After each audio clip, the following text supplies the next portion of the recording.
playing against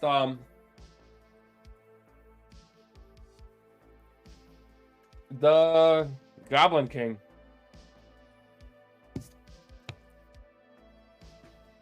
And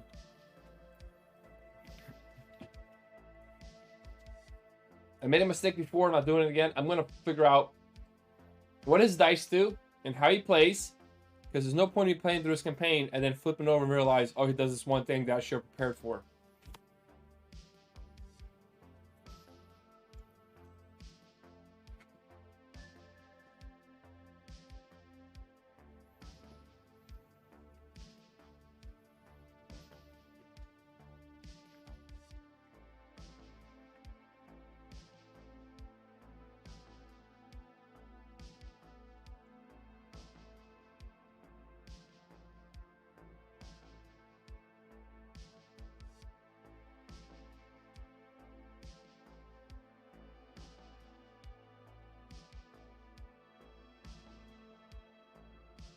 All right.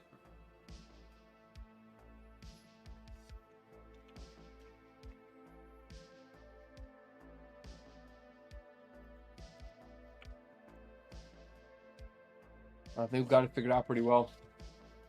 So pretty much he's a throne. We've got to kill that we're going to be next to. Now,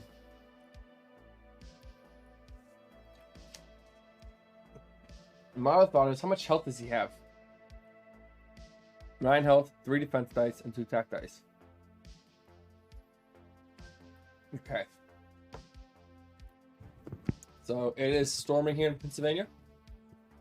So the rain's coming down hard, but other than that, we will pretty much begin our escapade. So some things we carried over from the last campaign. We both got a scar. Both got 1 scar. Pickett got a scar that he could have ignored, so he didn't carry over. And Gilly got the training fatigue dice. So every time there's a training attempt, he'll always have to roll this dice here. If he rolls a bone, he fails the. He gets that adds a bone to all his training attempt rolls. Other than that, we got to carry over 3 training points.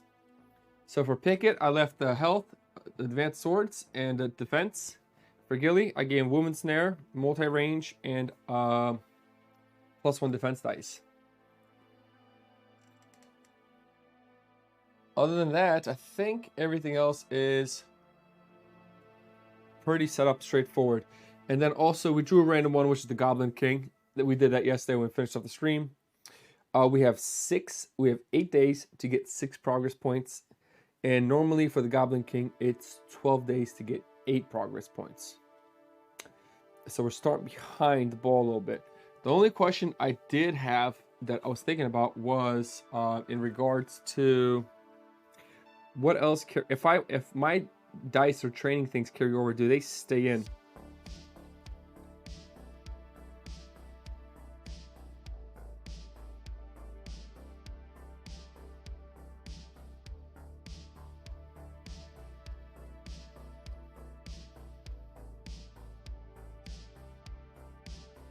Okay.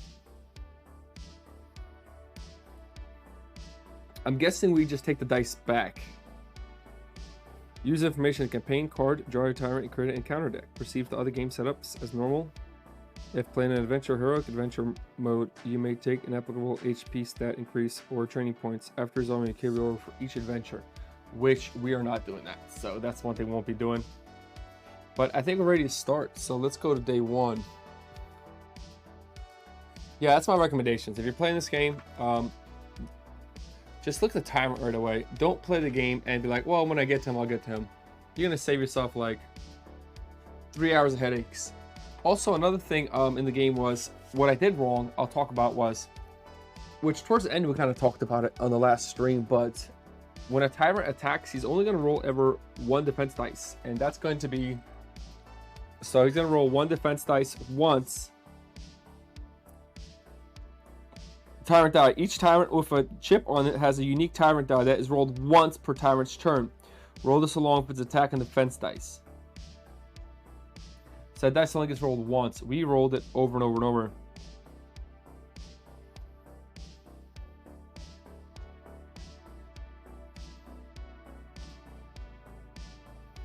Now, another thing is,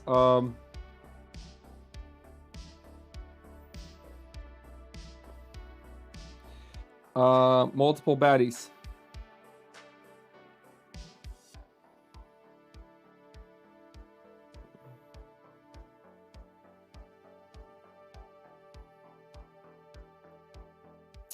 So here it is, and this is where, once again,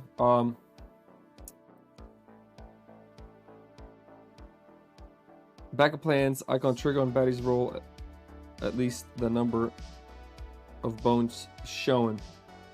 Baddie chips from all shown on the baddie's chip from all its defense and attack dice combined this chart. The rolled bones do not carry over to the next chart. If a triggered BP skill requires a target and the baddie has multiple targets, the party may choose. The battle plan skills can only be triggered once per turn and are listed on the Greg or baddie point skills triggered after resolving rolled defense and attack dice, even if the skill text indicates different timing. That's another thing we did wrong. So if a baddie has multiple targets and he rolls his backup plan, it only gets to trigger once per multiple targets. So I didn't do that right. Also, backup plan can only be triggered once per turn and are listed on the Garg.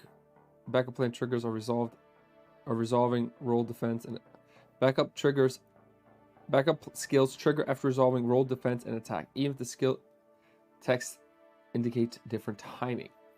Also, for targets, melee pursue closest opposing unit route the fewest position. If there's a tie, it will then use to determine which target to pursue. The baddie's target is either the weakest, lowest HP, or the strongest, highest HP opposing unit. Party chooses on ties of strength. Ranged baddies only target their target. Some baddies, and that's another thing I did wrong. If a baddie's ranged, he's only going to target. If like a baddie ranged target is only attacking the weakest unit, even if you have a strong unit adjacent to him, he'll only ever keep attacking the weakest unit. So these are things we did wrong last stream. But the problem was with last stream, it's not as bad. We played the Tyrant twice as hard. So that's why I'm just clearing these up. On Discord, we talked about it a little bit. So party chooses on ties. So if it's ranged, it'll always attack its targets. Some baddies have multiple units on the figurine with this icon, but will not attack the same target more than once. Roll attack dice for each target separately. So it's only going to get to roll its attack dice for all the other targets. So that's another thing we did wrong.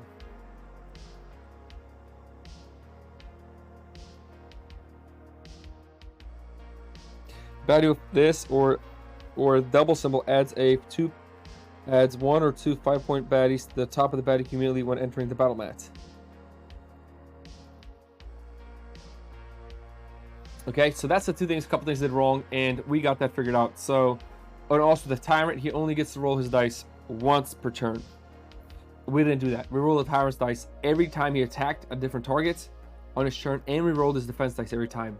So the last game we played against Gendrick, it was extremely difficult, but we did beat it. So other than that, map is set up. Well, I guess the adventure is set up. So first thing we can do is we can take a nice sip of some Coca-Cola. Don't tell my wife, she'll kick my ass.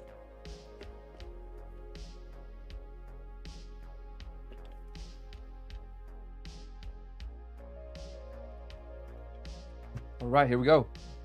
We did carry over Raider's armor and micro neutral implant, and also have Gendrick's attack dice. Deal number of damage back to anybody that just attacked you, as long as you're not KO'd. See, I like the lesser orb a lot. I think that's gonna be a really big win for us. Okay, so first things first, and the lesser orb I have, as you can see right here. This kind of little overview of kind of the items we have so far for what's going on here. Okay, so first things first is let's go to the day one. Now that we kind of know a little bit more what's going on here. So day one encounter is, probably should find a way so you guys can read this with me. The Spoony Bard. The mood prior to venturing out on journey to take down a ruthless overlord is always somber, but this guy singing is not helping. The line twinketh life and death, too far o'er did we step. Jailer's souls refused to take this awful deed done at the break. His name is Edward, and he says he didn't write the tunes. It's the work of another musician who's been hanging around town. Heard she's in jail, or hard to tell. Ah, nah, here comes the guards. So what do we do here? Okay. Turn in Edward for spreading propaganda. You may choose to skip your next encounter and claim encounter success. Take this reward instead of 1 progress point. 1 progress point and 2 training points. Interesting.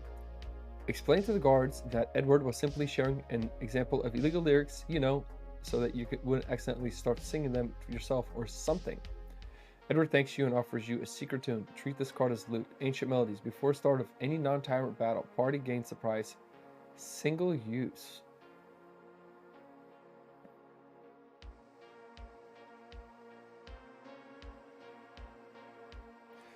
That is pretty good.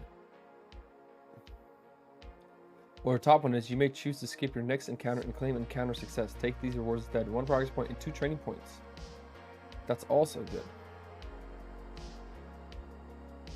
Do I want surprise or do I want 1 progress point and 2 training points?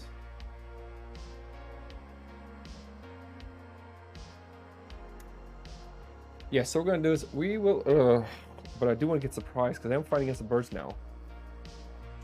That's a good question, and the question needs to be answered, and we'll get an answer after I take 1 sip of this bad boy.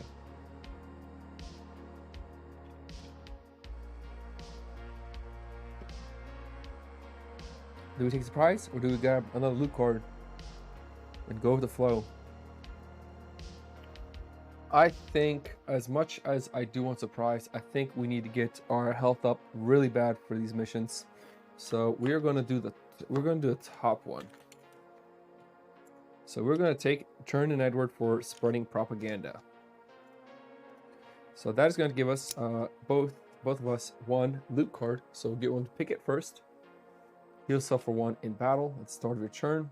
Place this loot prep area. That's a great one to have. I'm not complaining at all of that. And let's give 1 to Gilly. Zelfie Seed. Healing, Gillock for 2 health. That's great. Then we get 1 progress points and up 1, and we get another loot each. That's not good. Merchants will offer Trove Loot Chest in exchange for this gem. Replace this card with Trove Loot during your recovery phase. Interesting, this does not take the place of your recovery phase options. Replace the card with Trove Loot during the recovery phase. And we're going to get 1 for pick it. Let's see what we get. Ooh. Heal for 2 or get the Zelfie Roots out. Heal for 1 every start of every turn in battle. That's healing for 2. We'll have to discard this. We're going to keep the Zelfie Roots out. And we get 1 progress points also. So I am on it right off the bat. I'm going to give... damn. Do I give 1 health or do I give 1 extra attack?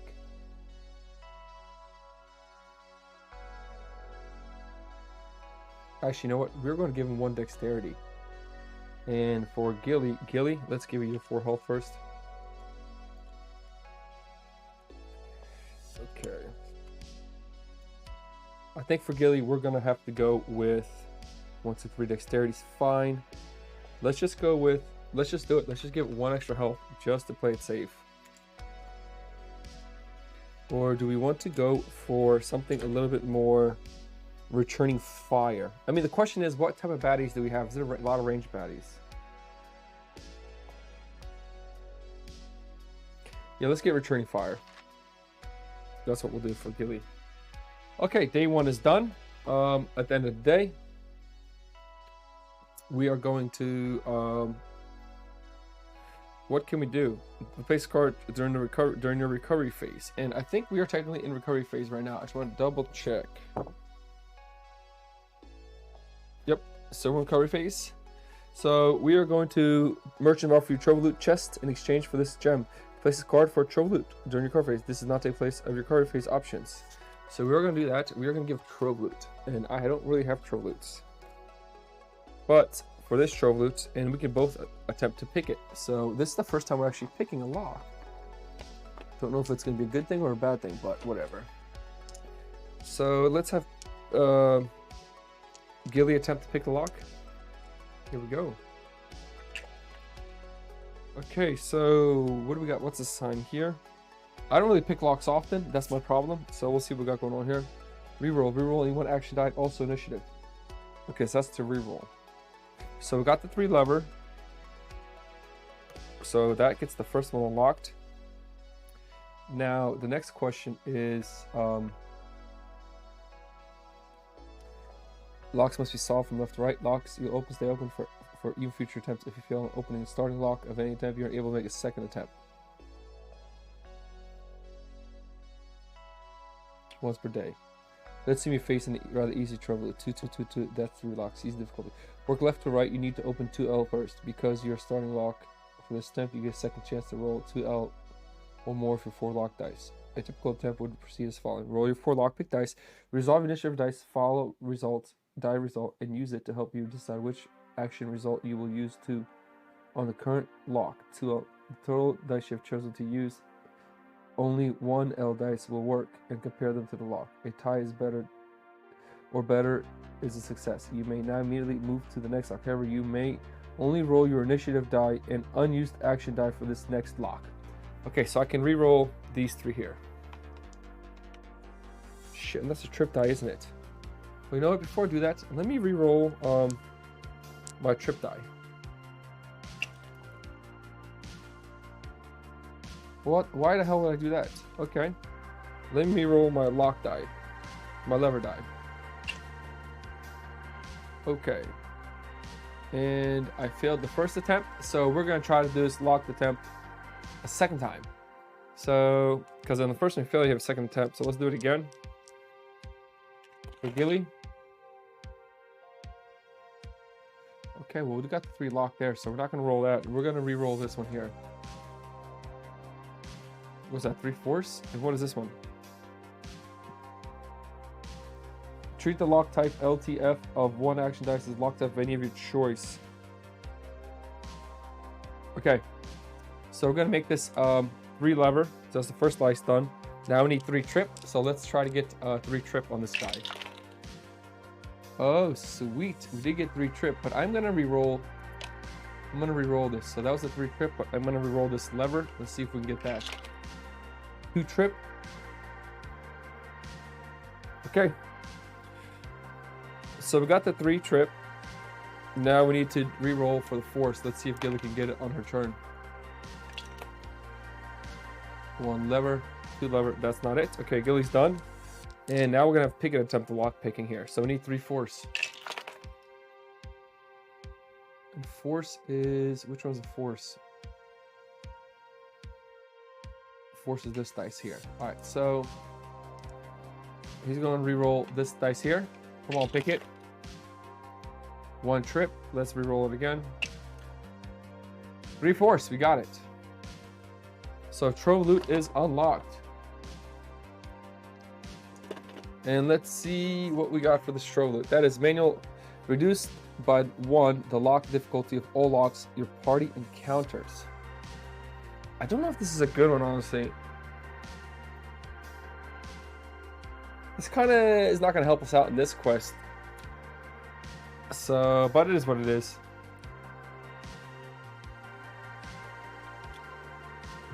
Okay. And now we can do one of our rest your cover, search for better loot, or scout the area. This card, 1 loot, rolled for each bone you reveal a loot card. You may keep 1. Now, if I discard a trove loot, do I get to draw a trove loot card? That's my question. Or do I have to just grab a normal loot then? Let's see if there's more detail on this. Because I'll definitely want to get rid of that trove loot.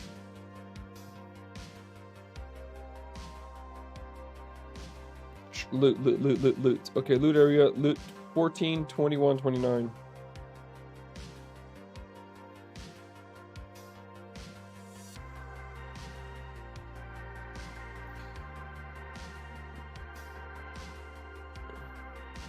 14, 21, 29. Let's go to 21.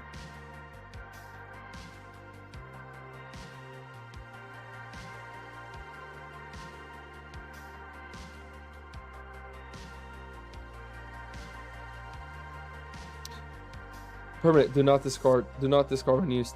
Backup play extensions. Okay, so it doesn't say it there. I guess 14. Let's go to 14. Right.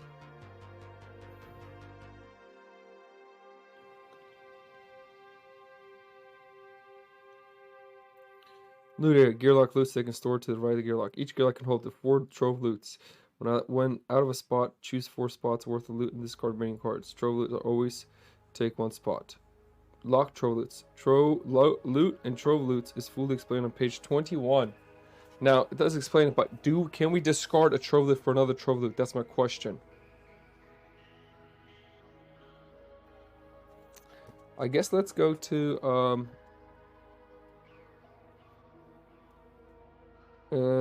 training points, reviving the gear log, progress points. Nope, nope. End of battle, recovery. Where is movement? Successful battle.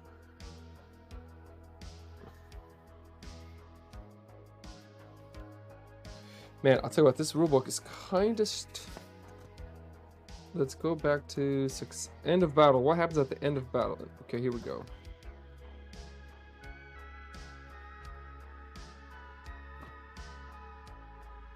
Oh man, this is so... This rulebook, guys, is work right here. What is that called? That is called recovery. Page 20.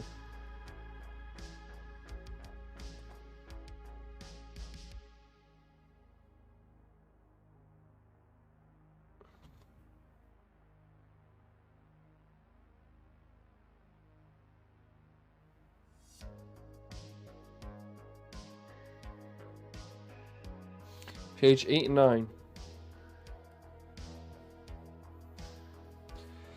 During the card phase, you may trade, give, or receive loot and trove loot. Make a lockpicking attempt. Lockpicking described on page 21 on the Gearlock Adventure reference card, and choose one individual option. One of your recovery phases is complete. Your day ends, and you start over a new day.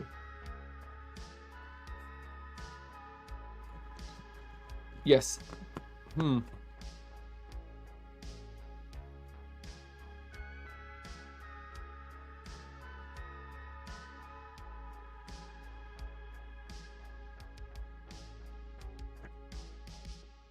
Okay, here we go. Discard 1 loot or trove loot card. Roll d6 dice for each point. Reveal a loot card you may keep. If no bonus, discard. So no, you don't get you don't trade in, I guess. I don't really see it says anything about trading for that. So we'll let that slide. That we'll take it as it is. So we're gonna scout with pick it. It's a 5, that's a 5-point baddie. Mischief of 2 and Signal of 1. So time to learn about these flying guys. Mischief. Mischief. Remove number of dice from target's active slot before attacking.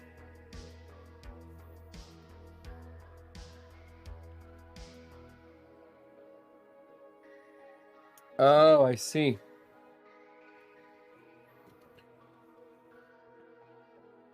Any dice that are in the active slot. Interesting. And Signal of 1. He goes initiative 4. At start of your turn, add a lesser baddie to the bottom baddie queue. This skill triggers once per round. I guess that's fine. I'll keep it up. It's only 5 health, so. And now we'll have Gilly also scout 1. It's a 1-point baddie. Thick skin and careless. We'll keep that up there. Alright, so day 2, here we go. Now, on day 2, you may choose to skip your next encounter and claim encounter success. Take this instead. Okay, so let's see what the next day 2 encounter is. Hardly out of the gate. 15 steps into a journey. 15 steps and a ready Gearlock's boot is struck through by an arrow. Luckily, no toes are killed. Teeth clenched and a painful tug is made while looking around in embarrassment. Yahweh. Now sufficiently tick, it's time to return the favor to the ominous figures at the edge of the woods. The commotion breaks out atop the city walls, interrupted all thoughts. Guards now have spotted the brazen intruders and are notching their arrows. Their help is at the ready. Like it or not, this adventure is underway. So we can just skip this to get 1 progress points and 2 experience.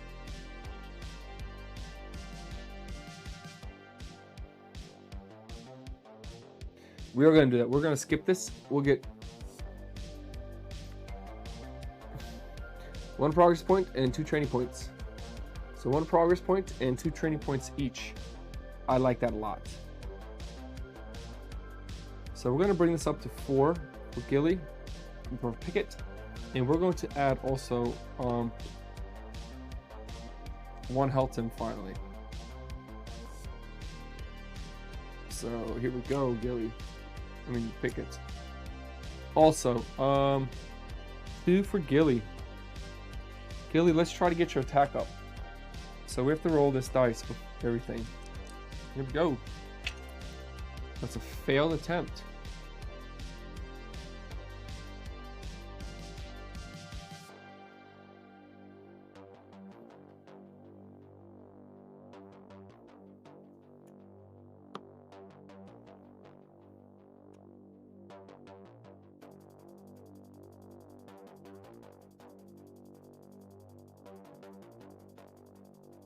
I guess we give Rusted Spikes. Rusted Spike does do 2 damage possibly. Yeah, let's give him Rusted Spikes and let's try this attack attempt one more time. We'll try and give him 3 attack dice. And we failed again.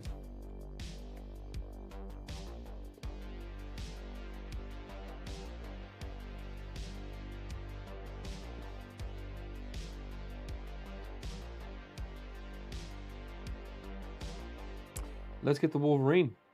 I really liked the Wolverine last game.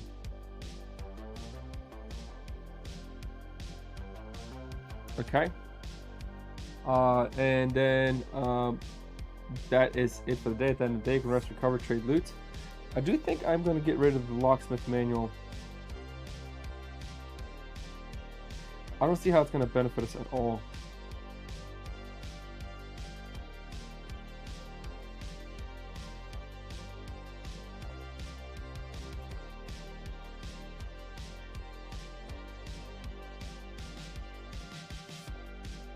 Yeah, we're going to search for better loot. We're going to get rid of this locksmith here, and they're going to roll. I think it's time to search for better loot. So let's see what we get here. 1, 2, 3, 4, 5. We're missing a dice. I didn't roll 1. So 1 loot card. Better than none. Fortunate discovery, and select 1 composable dice and place it in the spot your mat. We're going to use it right away, and we are going to get our camo dice, and let's roll it out and see what happens. Actually, you know what? Oh, these shouldn't be here.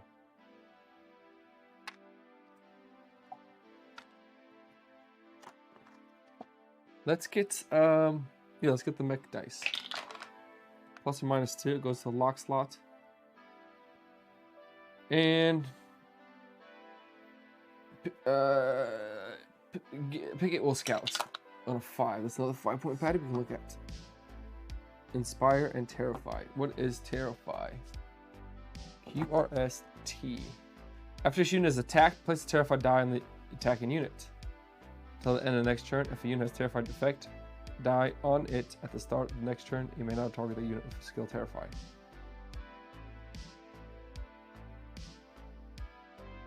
Okay. After a unit is attacked, place Terrified effect die on the attacking unit until the end of its next turn. Until the end of its next turn, if a unit has a Terrified effect die at the start of its next turn, you may not target any units with skill Terrify. Damn, that's a pretty strong skill, man. So we couldn't attack it twice, pretty much is what it's trying to say to us. And that's 4 damage too. We'll keep it up. We'll see what happens with it. We'll just play around with it. See what's worst can happen, you know what I mean?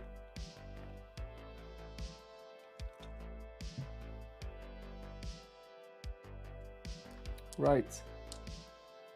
And so that's the end of the day. Now we'll go to day 3. Crossing the Simmering River, a glistening vein of trade running the length of Daylore, playfully beckoning, simmering, breaking as it simmers in the daylight up ahead. But with so few bridges in these parts, this crossing is an obvious spot for enemy scouts and traps. A journey of this importance leaves only two options. Tucking the ears and trying to blend in is risky but effective. A boat at dusk carries less chance of discovery, but requires business with Molnar, a trading syndicate with their own set of drawbacks. Son of a bitch. Tuck your ears and walk like a commander. Roll a d6 for each gear lock in your party. On any one or two of your party spot, find the first tyrant encounter in your deck and place it on top. Shuffle the remaining cards and keep them underneath. Let's do that. We're going to do the top one. Here we go. It's a 4. Oh, and a 2. Okay. If roll on 6, your party spotted, find the first tyrant encounter in your deck and place it on top. On top, shuffle remaining cards and keep them underneath. Encounter successful no matter what. That's fine. So we still went out here. So we did, and then counter, and we already have it up. So our next card coming in will be the Tyrant encounter. So nothing changed there, but we got 2 progress points. I mean 2 training points. I'm sorry, 2 progress points. 1, 2, and 1 training point. Let's increase our dexterity 1 for Gilly. Actually, no. Let's try another attack.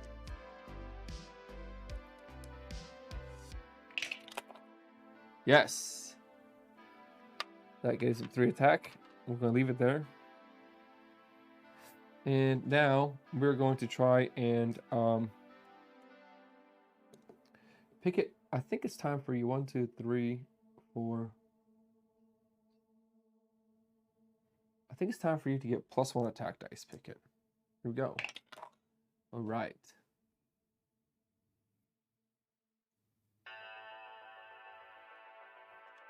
I think it's time, man.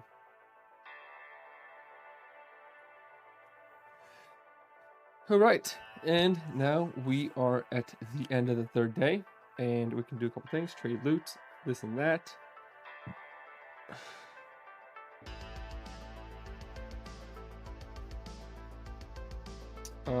We're not going to trade any loot, so let's just scout, because that's really all we can do. Pick it scouting. A 5 is another 5-point baddie. Thick skin and taunt. We will keep him there. And let's have Gilly scout. 6, 20-point baddie. Here we go, the first one. Lashback at 3, terrified, thick skin at 2. Lashback of 3.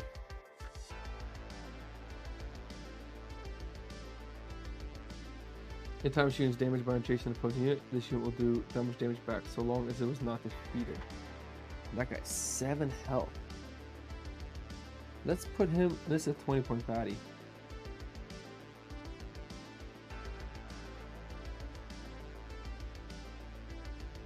We'll put him on the bottom. All right, now that that's done, we can go to day 4. 1, 2. We get 2 more progress points, and we can actually fight the king. We have a goblin problem. Goblins everywhere. These locusts of Daylore seem to be growing in numbers at an alarming rate. No matter how many are cut down, others show up to take their place. It seems possible to make a dent in their numbers. Exhausted and behind schedule, every minute wasted on these pesky things gives the Goblin King time to gather and send out reinforcements. Clearly, a different approach must be found. This plague must be eradicated at the source. A fortunate reality is that the most direct route means even more goblins.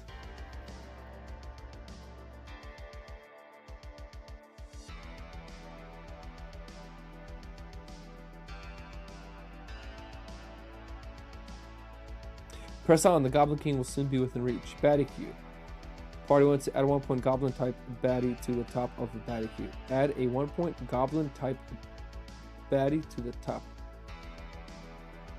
Okay, persistently. Apply the following effect to every future battle you encounter that contains. Add the last goblin type baddie that was defeated to the top of baddie queue.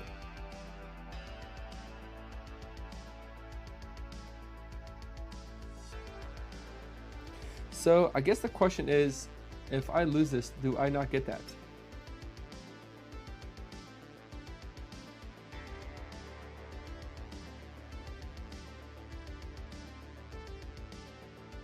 Add the last goblin type baddie that was defeated to the top of baddie queue.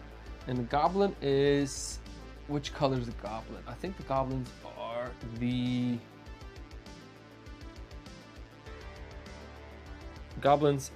feather ones. Okay, so before that gets created, I can look at any two, and this is day 4, so 8 points. So that means I can look at any two. So I'm going to look at the next 20-point baddie. And do I want to put them on the bottom? Can I put them on the bottom with Gilly?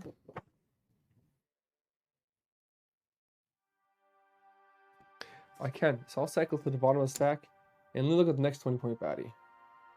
Bribable. Bribable, mischief, cunning. What is bribable? Once per an opposing unit's turn, a Gearlock may discard a loot to immediately take an extra turn for this unit. Treat as an ally.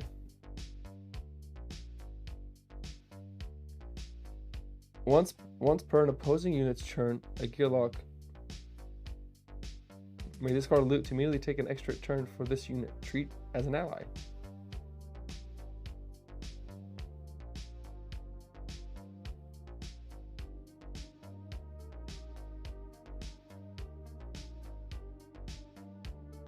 Okay, I think I figured out how that plays.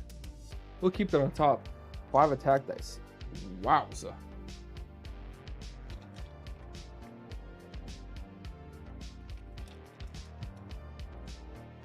And is Goblin King ranged? He is. Okay. So that's not bad. I think we can actually just defeat him. So it is day 4. That is 8 points. So before we do anything, I can set up my traps. Add 1-point goblin type to the top of the baddie queue. So this is going to be going on the melee. So we're going to put here, and rustic spikes. We can just put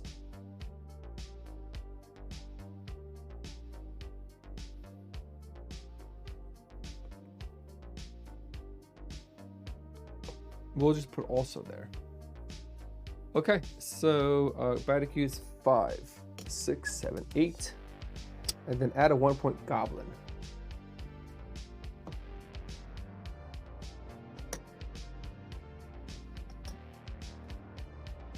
Here we go.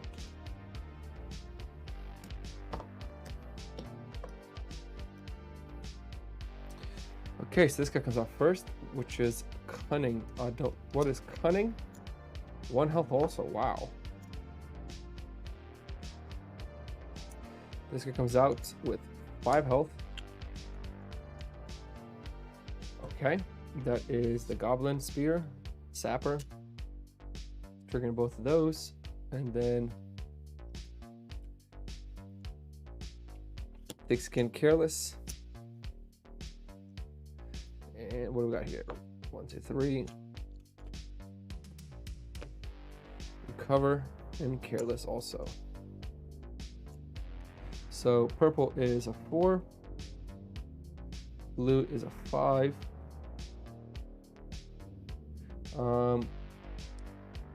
Yellow is a 2. And green is a 2. Let's see where we start off on initiatives. 5 and a 2. Interesting. Now for Picket, I can roll 3 defense dice. That one should not be there. Here we go. Okay, and this is going to be all 2s. 2, 2, 2. Because I have an armor that allows me to add all my defense dice go up +1. And I'm going to put one of these here. And where are we placing our bad boys? Where are we going? What is cunning? Let's look what cunning is first. Cunning. Opposing units may only target this unit if it is the strongest baddie on the battle mat. Interesting. That's a great play, actually. And pick it where we're going.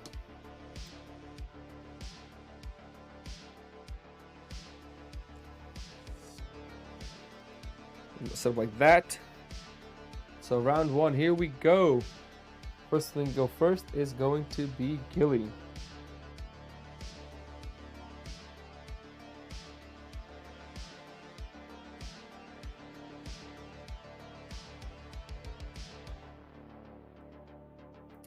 We'll shoot Tyrant with that back.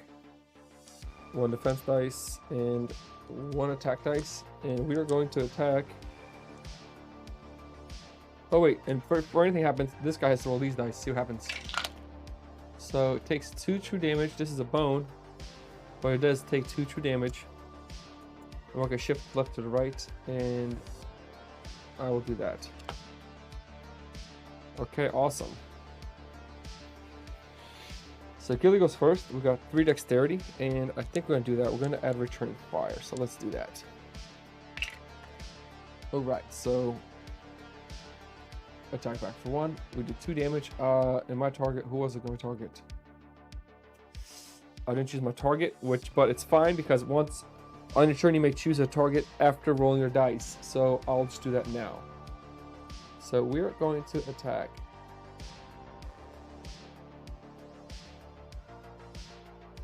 Mischief for 2. Remove the dice from every player spot before attacking.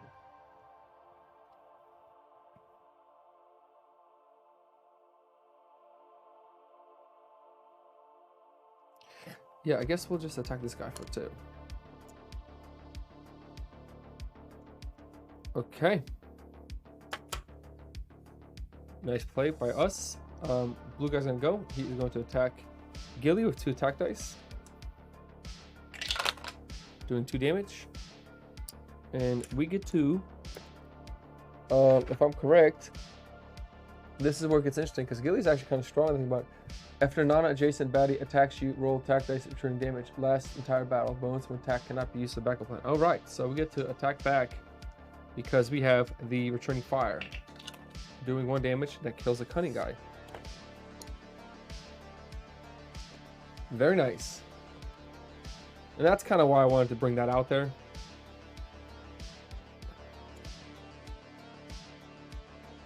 Next purple guy, he's going to come here and he will attack.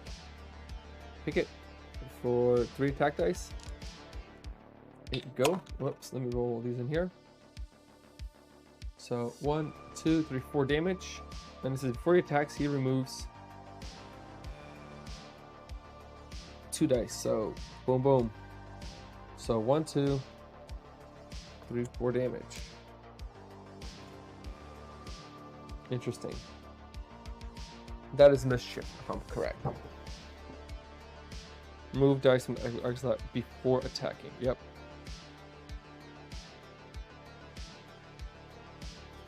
Signal. At the start of this turn, add a lesser baddie to the bottom BQ. Triggers once per round for a number of rounds. So he's going to add a 1-point baddie to the bottom of the baddie queue. Alright.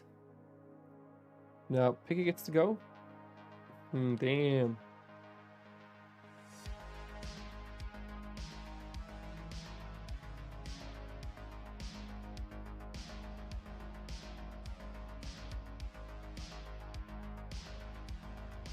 So we're attacking this guy. We're going to roll 1, 2.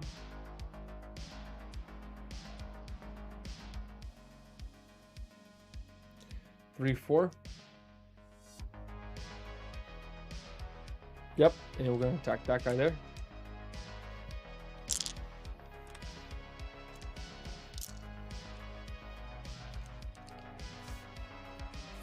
And that is also going to be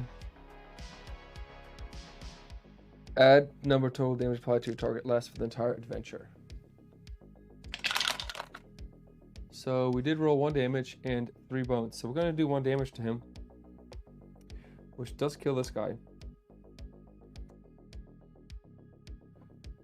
Okay.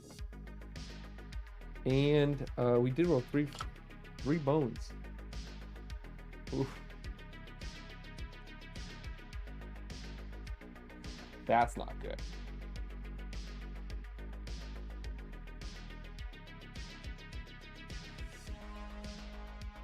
So we're gonna use the Zelfa root then. Heal yourself 1 at.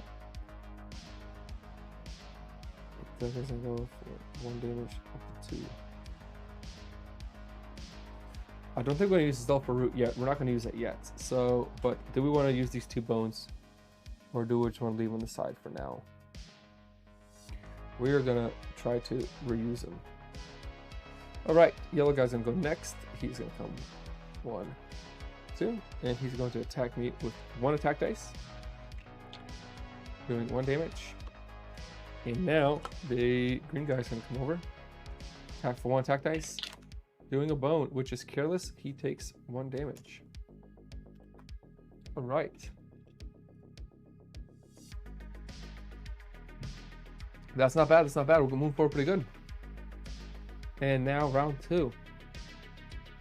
So he's getting careless. 3 health.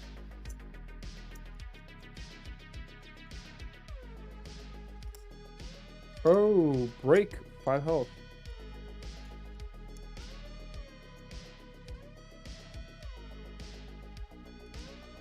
All right. That's gonna be blue and a purple. And Gilly, we get to go first.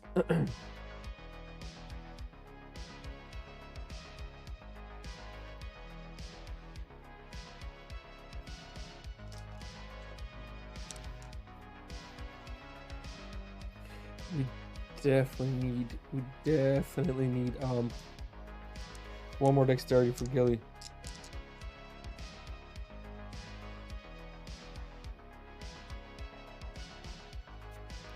All right, we're gonna attack this guy here.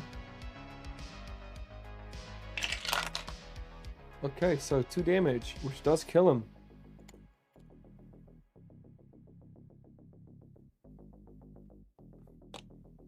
Does the skill trigger before the attack, or do the skills trigger after? I guess I can look at recovery first. This unit gains at the start of its turn. Yep, so that guy is dead.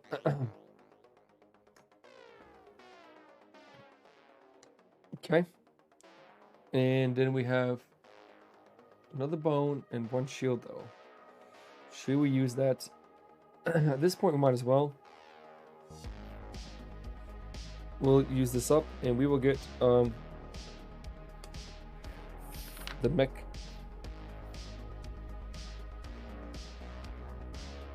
We will get extra mech legs. All right, so now it's Pickett's turn.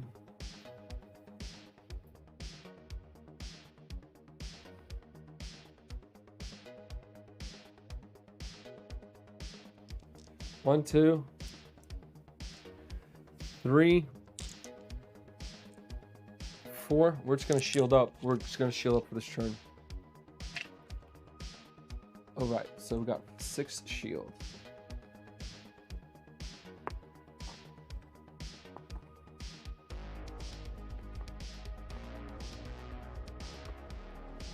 And 1 more bone that could be reused if we wanted to. Do a shield bash. Yeah, we're gonna do it. We're gonna place it here. And then we're gonna spend. Oh.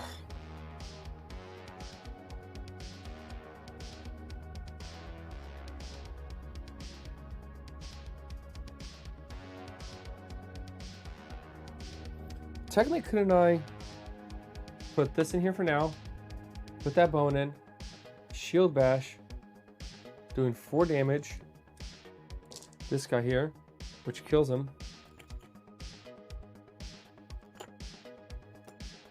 And then put this last 2 bone out here. I think that could be done legally. And then the blue guy's gonna go. He's gonna come over for one attack dice, 1 defense dice, attacking Picket, rolling 2 bones. And his skills only trigger once. We just read about that on page 8 or 9, I think.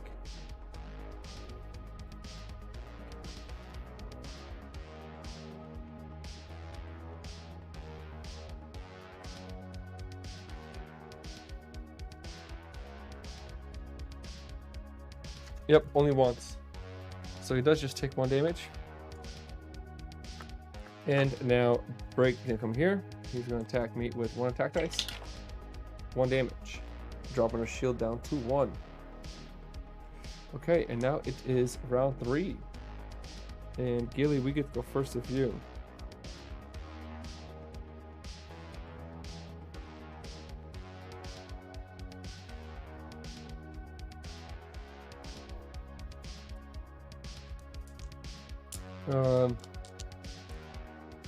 Three attack dice. We're going to attack that guy there. Knocking him out.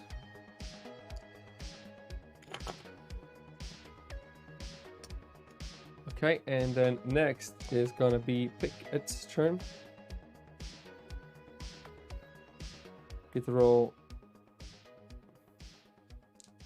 3 defense dice, and let's roll this one again. All right, so we got 6 defense.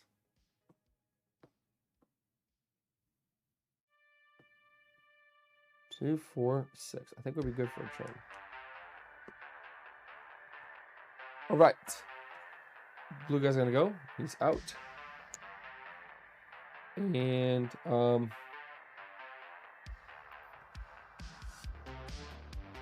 you know what? I should leave this in here. And then purple guy's gonna go. He's gonna attack 1 attack dice. Here we go. A bone, so nothing. Now we'll go to round 4. Gilly gets to go first. You know what? At this point, let's just do it. We're gonna attack 3 attack dice into the break guy, doing 3 damage. He's not gonna do much to us now, but we can't attack no more. So we lost all our attacks for Gilly. Put that there for now. And last but not least, Pickett gets to go. So we're gonna roll 1, 2, and we roll 1 more defense dice. Here we go. Okay, so that's 2 damage, which does kill him. So, but what we'll do is I'll remove this dice, put this here, and we will shield bash. But we do the 2 damage ready from there. Damage alone will kill him. So that is the game. That is the round there.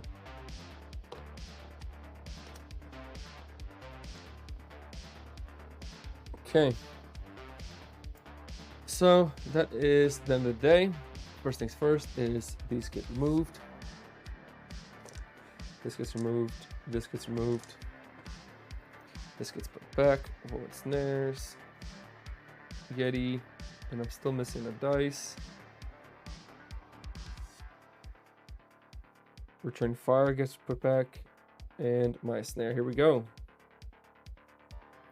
Okay, so next thing we're going to do is we are going to go to the come back home.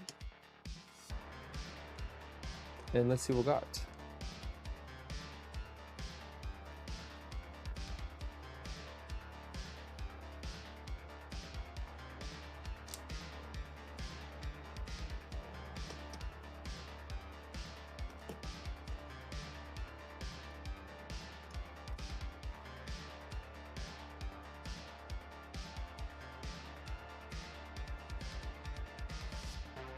Add the last goblin type baddie that was defeated to the top of the baddie queue.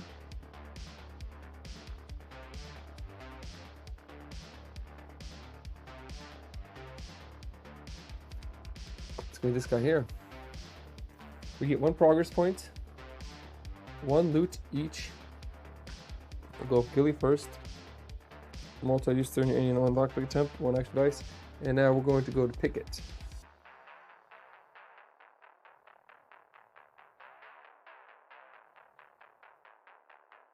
Okay, Dex discarded. And Gillies, we'll just keep that there for now. Next is we go to... Next is we get 1 progress point, both of us. I gotta remember that now for this.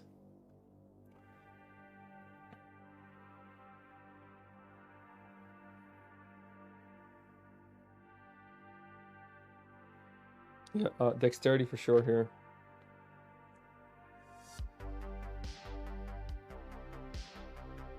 And dexterity for sure there. And now at the end of the day, we are both gonna heal.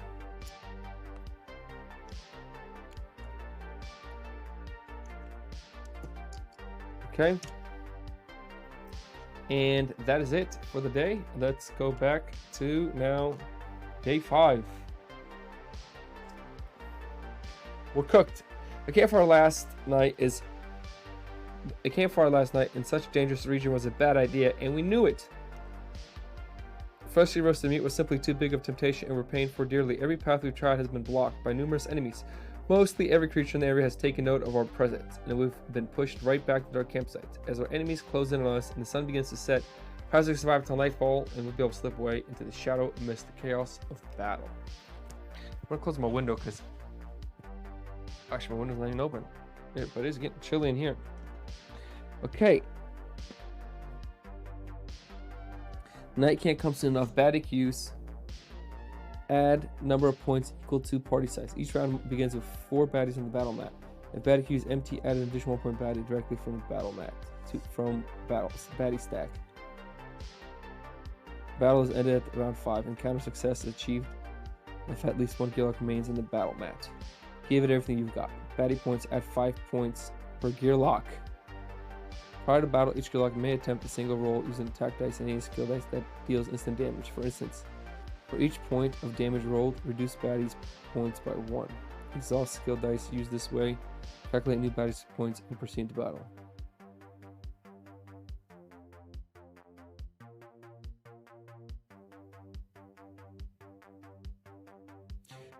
Prior to battle, each gearlock may attempt a single roll using attack dice and any skill that deals instant damage. For each point of damage rolled, reduce baddie's point by 1. Exhaust skill dice used this way. Calculate any baddie point total and proceed to battle.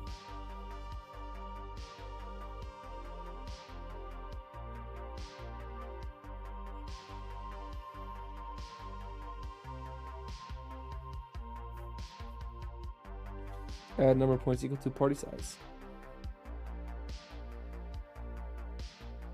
I don't know why we'd want to do the bottom one. Because there has to be 4 baddies on the battle mat and the top one. So right now it's day 5. That's 10 points. Each gearlock may attempt to add 5 points per gearlock. So 10. So that's 20 points right off the bat. And I don't think we can handle that guy there. But we can drop it down. Okay. So I think in this case,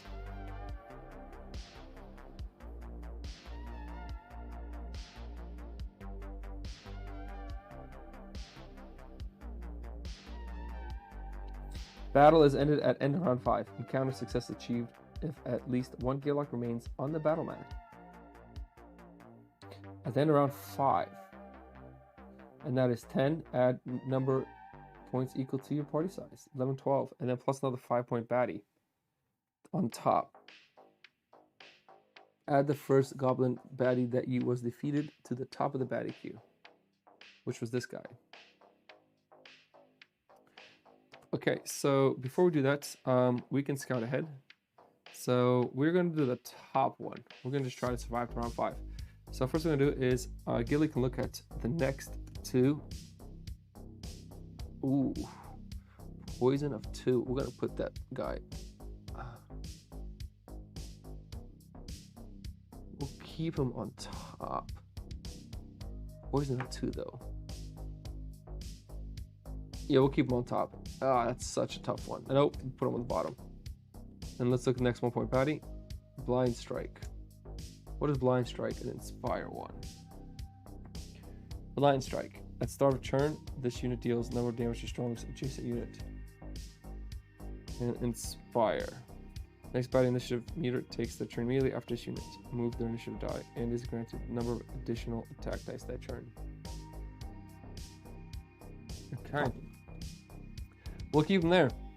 So for the bad Q's crate, I have to set my traps out. I do know that that guy is going to be coming out, so we'll put... I don't want to be the first one to die, though.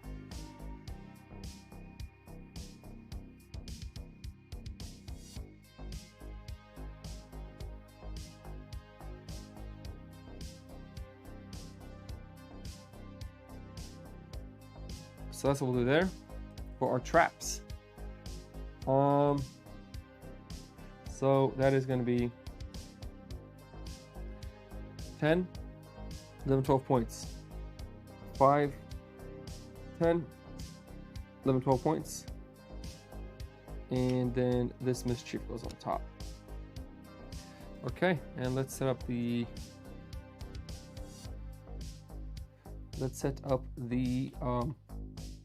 battle mat with these guys. Man.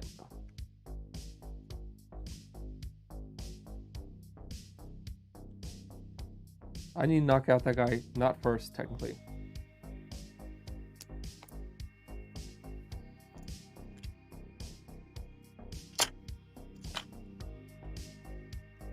That's kind of my goal.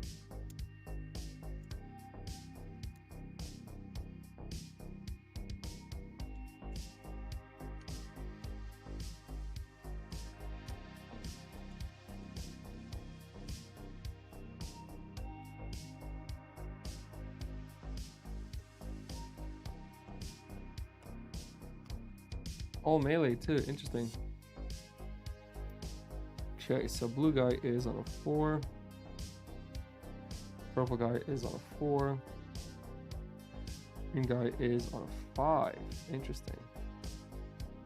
And yellow guy is on a 2. Let's see our initiatives. 3 and 4.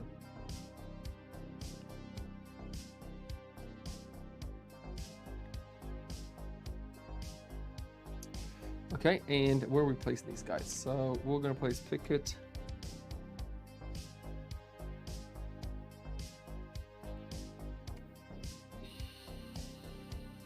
Actually, before we do that, let's see what this guy gets. -2 damage. Nice. Very nice. And let's see what this guy, Goblin guy gets. -2 attack. Okay, this is going to be very nice.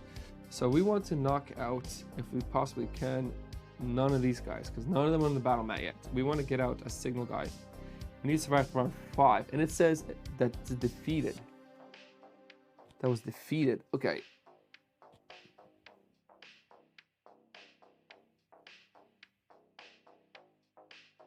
Which would be then this cunning guy back there.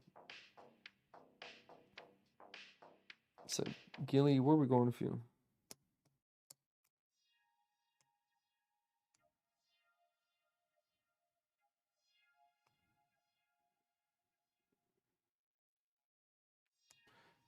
There, and we're going to put Picket here. Picket's going to roll 3 defense dice. Here we go, Picket.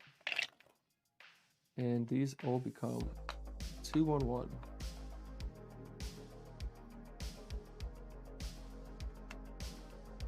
Which is nice. That's literally 4 shield we got right off the bat. That's, I mean, you can't ask for better, in all honesty.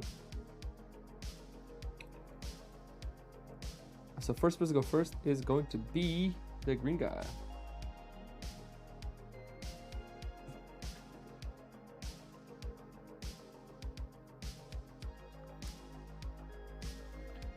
Now he does inspire. The next band of which takes turn immediately after this and is granted a number of additional attack dice. So he's going to bring the blue guy up here. And the blue guy will get to come here, and he gets attack +1 attack dice. So he gets attack with 2 attack dice against Pickett, doing 3 damage. All right, good hit.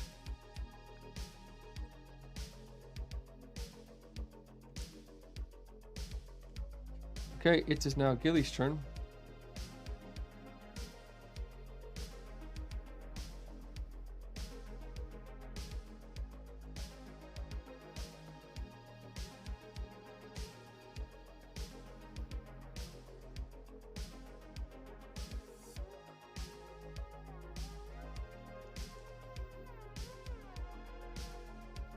Do 3 attack dice.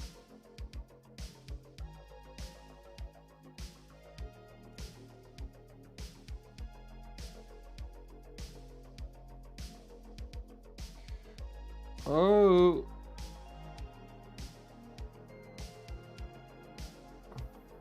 So I forgot, my bad guys. Hold on 1 second.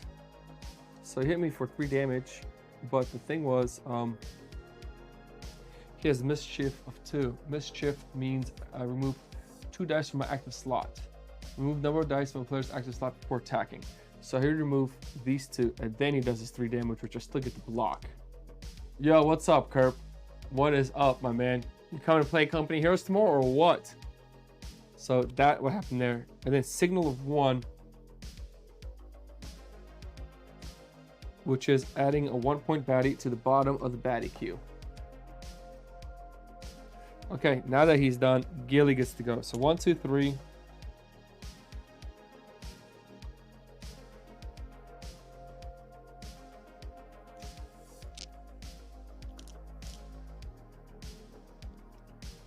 You know what? Let's see if we can actually knock out this guy here. 1, 2, 3, and we will. Do we roll defense dice? No, we do not. Let's roll a multi-shot. Here we go. My Nemesis Kickstarter came. Also got Dwellings of Eldor this week as well. Nice, man. We're going to be targeting this guy, but we can also switch targets. On your turn, you may choose to target after rolling your dice. So let's see what happens here. Sweet. I can switch targets before. Okay. So we are going to switch targets. You may choose targets. Choose a target after rolling your dice, and we're going to do these 4 damage to this guy here, which 1, 2, 3, 4 kills him. That was a good play, man. Woo! Now I do get the bone here, and then I'm going to use my multi-shot. Why not? At this point, and we're going to do 2 damage to this guy here. Wow, that was a hard hitter there. Though the question really is, Kerp getting them games in. That's what the question really is.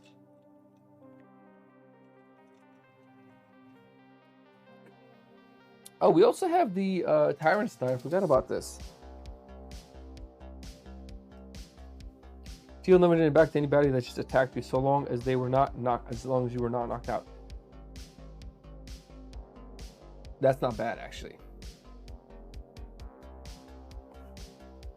Okay, and so Gilly just finished going to the purple guy. We just knocked him out, which is a big one for us. And Pickett gets to go. So 1, 2, 3, 4, 5. We're going to actually attack this guy here. Okay, sweet. We did get our shields.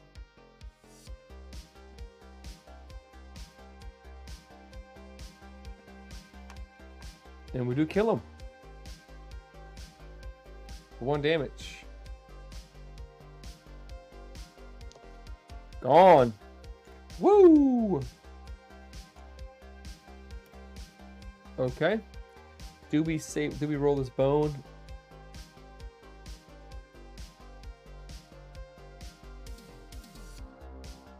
That's a hailing one. Damn. We'll just re-roll it again then later on. Okay, and that is it for Pickett. The yellow guy gets to go. 1, 2. He is going to attack with 3 attack dice, 2 defense. Okay, and he gets to thick skin and taunt if he runs a bone. So 3 damage. 1, 2, 3. And he does get 2 shield. Alright. Now it is round 2. We gotta just survive for 5 rounds, so nice. This one I like. We gotta knock this guy out here.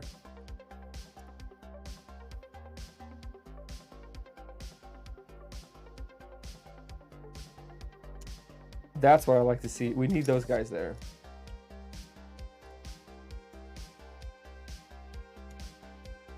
Poison at 2. That I don't like. Yo, Wild West. Thanks, man, for the the little raid there. We're playing a Too Many Bones campaign for people that are joining in. We did defeat the first Tyrant. Kind of can see him up here, which was Gendrick. And we're going to try to defeat all the Tyrants. I'll play in a solo mode, but I am playing with 2 characters. So it's solo, but with 2 characters. So I guess that's not solo, but it is because I'm playing by myself. So it's not 1 character, but I'm playing with 2 characters. So now it's the start of round 2. If you guys have any questions, you can just ask. Game is pretty complex. Purple guys are going to go on the bottom. Green guys are going on the bottom because they just got knocked out. So that's there. Yeah, man. Alright, thanks for joining in. So first person's first is going to be the blue guy. He is going to attack with 1 attack dice against Picket. We do have the 2 shield. He does 2 damage, which actually knocks our shield out. No problem.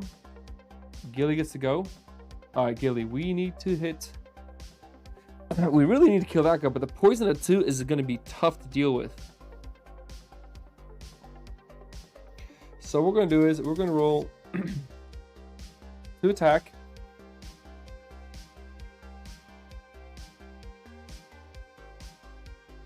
And we're going to roll our Yeti. Actually, we're going to roll 3 attack because we can roll 3 attack. We have an attack star 3 now. And we're going to attack the poison guy. I really want to get him knocked out if possible. Woo! That's 3 damage. He does not knock him out though, but oh man.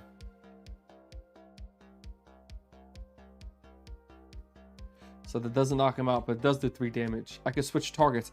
I can knock out the mischief guy right now if I wanted to, because I do have the Trouble Loot card, and that's going to give us what we need. Because here it's add the last goblin type that was defeated. Oh, add the last goblin type that was defeated to the top of the battle queue. Okay, so I'm going to do then the 3 damage to. Oh, but the 2 poison though.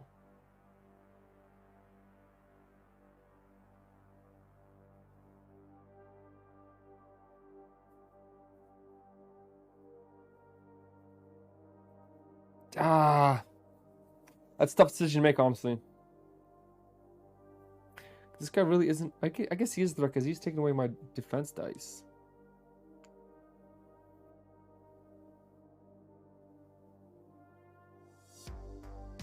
Oh man. Because I can't move Gilly here, because if I move Picket there,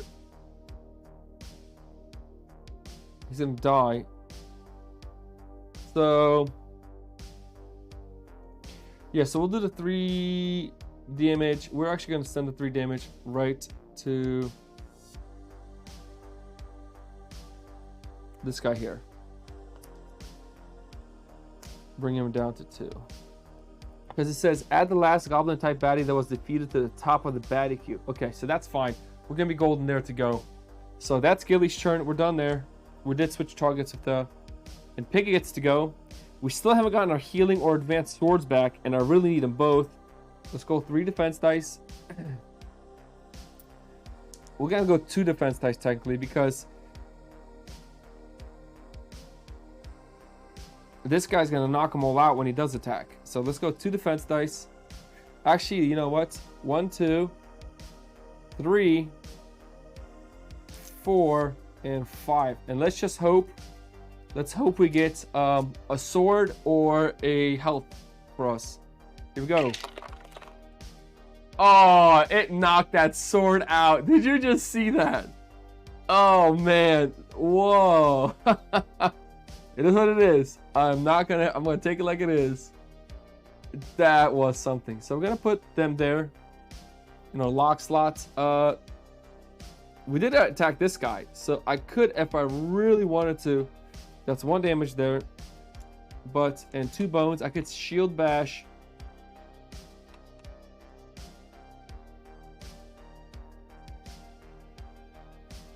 You know what? I'm not gonna put the one there yet. I'm gonna leave my 2 shield here. I'm gonna use these 2 bones here. I'll shield bash him for 2, which kills him. So that's a win. And then I'll put that shield. I'll lock the shield up, and that's what we're gonna do. We'll lock the shield up, and that's it for us there. So we're down on health. We're down on the shielding on the armor, but that's fine. Yellow guy's gonna go. He's going to attack with 3 attack dice against Picket. Not looking good. So 3 damage to Picket. 1, 2, 3, and he does get taunt. Taunt means if you are adjacent to him, you can only target him. So no problem. Rest in peace. I know, dude, knocking him out. Okay, so, and we did knock out the blue guy. This dice is gone. Okay. Who's going next? Green guy's going next. He's gonna come here. This is where it's gonna start hurting, because now he's gonna add the poison of 2, and that is where I don't know how much the recovery's gonna be tough. And the purple guy's come here. Mischief of 1. He can. That means he remove number of dice from target's active slot before attacking. We have none, and he's gonna attack Picket with 1 attack dice, doing 1 damage. Whoa! We're slowly climbing down, and we got 4 health left, and we're taking 2 at the start of our turn. Round 3, and we have to add 1 point baddies. There has to be baddies in play this whole time. Okay, 1, 2, 3 health, and he has lashback. Okay, go to the bottom, and Gilly, we get to go first view. Gilly, we need the Yeti, the little Wolverine to come out. So 1 and 3 attack dice. Let's knock out this poison here. You have to. All right. So that's 1, 2, 3, 4 dice. Here we go. And we're striking the poison guy here. Woo! We got it. We got it. Got the Wolverine out. That's a big one for us. And that is 4 damage. So that's exactly what we need to kill it. This is when the game's good. When the dice roll, in these games, you guys gotta understand, in these type of games, when the dice roll your way, game's good. When the dice don't roll your way, it's just frustrations and cursing and just bad vibes. You know what I mean? So when the dice roll good, everything feels good. So he's knocked out. And then we got the Wolverine out, so that's 3 health on him. That's a huge one for us. Woo! Okay. Gilly's done. Now Piggy gets to go. He takes 2 damage from the poison automatically. This drops to 1. Before I do that...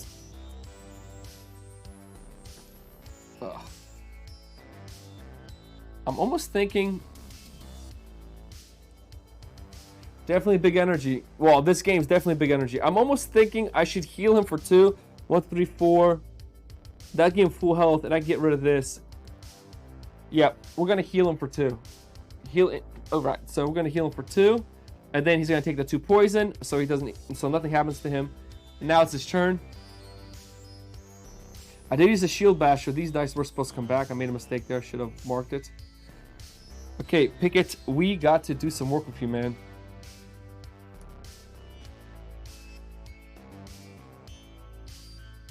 So once again, we're gonna keep rolling our defense dice. 1, 2, 3, 4, 5. We're not really even healing or anything. So here we go, and we are gonna target the mischief guy here. Alright, again, we're rolling all bones. So what we're gonna do is You know what? That's fine. We can do this. I can work with this. We'll put this in the backup plan. This becomes a 2. And this becomes a 1. Yep. And we're going to use the backup plan again. Once again, we're going to reuse it. We're going to do 3 damage to him, which kills him.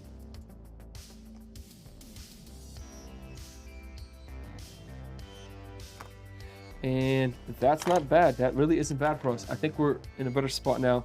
And that was the purple guy knocked out. And then we will put the shield in. We'll lock it up for 2 health.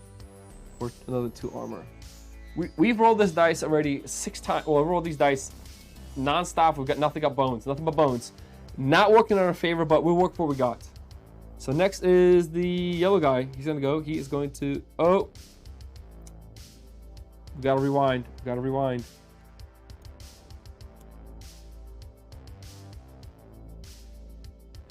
We got to rewind that one back. Reason being is, and I did not notice it, was I forgot this guy had taunt. So taunt means when you attack, you have to attack the target. So we had a 2 shield, we had a 1, and then we had another 2. And we did have these 2 bones. So my question is 1, 2, thick skin of 1. So he's gonna block 1 damage. 1, 2, 1, 2, 1, 2, 3, 4, 5. In this case, I am going to do absolutely none of these. So we'll do nothing this turn. Because of the taunt there, that means this guy has to be attacked if you're adjacent to him. So, and I attacked him, so I kind of messed up the keywording there. You know what it is? I haven't had soda in years, and I'm just... Tell my wife, but I'm drinking a lot of soda right now. Not diet. And my wife said I can't have Cokes, so that's what's going on right now. Alright, so Pickett's done. Yellow guy goes. He is going to lose his taunt, but he will attack for 3 attack dice. Here we go. And he's going to attack. He's going to attack Pickett, doing 2 damage. Okay, and he gets taunt back again. Alright. So, and then the blue guy's going to go. He is going to go 1, 2. And now start around 4. We got another 1-point baddie. See, these baddies will keep coming out because for this, just for this scenario, this encounter, it's just gonna be non-stop. He is ranged. And does target 2. Mischief 1. That's green guy here, and then the purple guy is still out. The purple guy should be right here right now. And the purple guy technically should also go. So the purple guy would have to go right now. Yeah, the purple guy was supposed to go because I took his dice off by accident. He's going to attack Pickett with 1 attack dice and a mischief of 1, which does nothing. It does 1 damage, removing that. Now round 4 happens. I just set up the new baddies. A little bit out of order there, but that's fine. It's all the same thing at the end of the day, right? So first thing first is Gilly goes. I'm going to have this guy. He's going to attack for 1 here by default.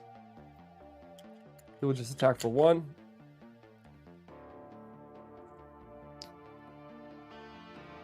Then Gilly gets to go.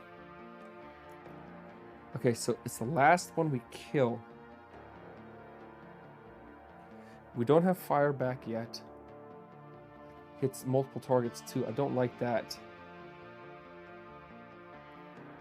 So we're gonna attack with 1, 2, 3 attack dice. And in this case, let's get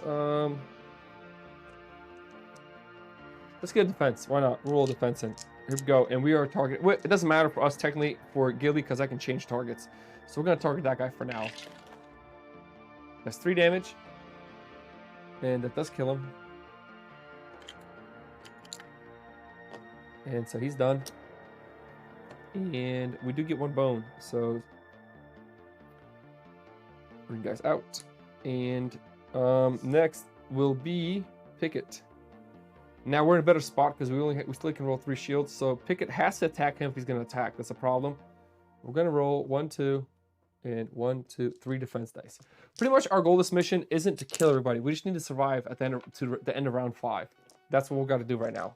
So we don't need to kill them all. We just need to survive. But my goal is we got to make sure that we at least have a cheap, because the Tyrant, the way it's working, we need to, the last one of these Tyrants you kill, which is Goblin, they get added to this card. And then every battle, they'll come out on top. So it's going to be this non-stop poking in the ass for the rest of this campaign fighting the Tyrant. So that is 1, 2, 3, 4, 5 dice from Pickett, and we have to target him by default. We got it, we got it, we got it. +1 health every turn.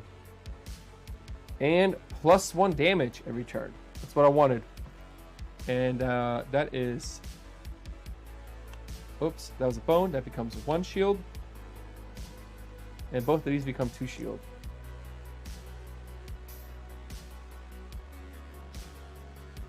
It's great. Okay, now because I got that, I actually do hit him for 1. Okay, and I took... Oh, I gotta take the 1 poison damage. That's not good. But it's better than anything else for now. So next is the yellow guy. He's gonna go.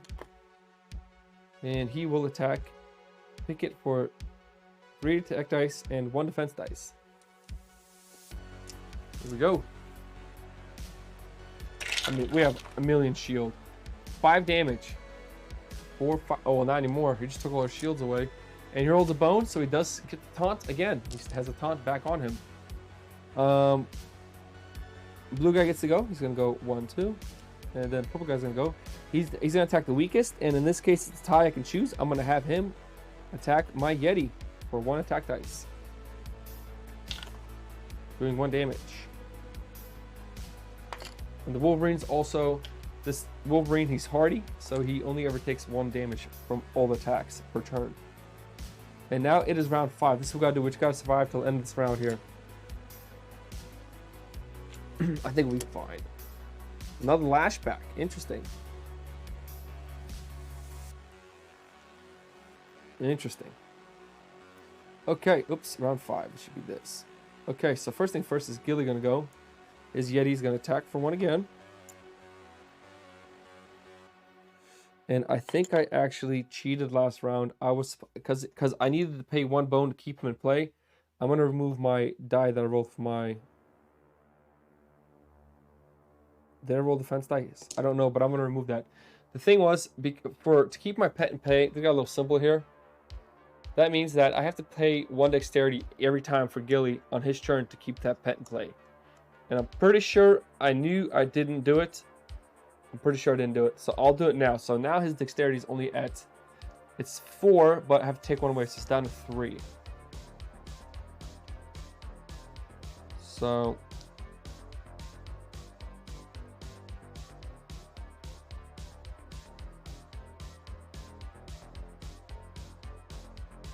So we got 3 dexterity, so we're gonna take his 3 attack dice, and we're just gonna attack that guy right there. Yep. 4 damage, and that knocks him out. Now that also means we got a bone back finally. I could split target too, so you know what? I'm going to use these 2 bones to split target. And that is select the new gear lock after applying at least 1 die to the Gilly's initiative target this turn. Yeah, so we'll do 2 damage to that guy, which kills him, and then we'll split target with the 2 bones. And we're going to do 2 damage to this guy.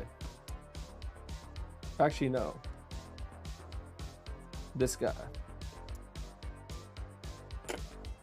Okay. So now that guy was the newest guy that died. It was like this. Perfect. Okay, next is going to be Pickett's turn. We heal for 1 at the start of our turn. That's very big. And now we can actually start doing work Pickett.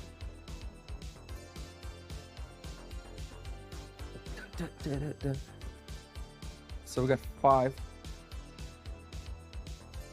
Okay, so let's do 2 attacks.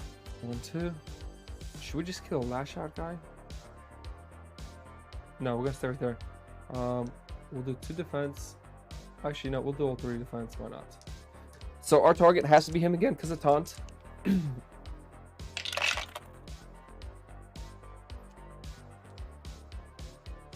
Okay, so this becomes a 2.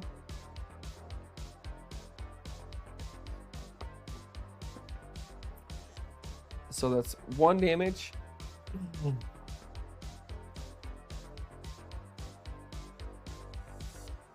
One.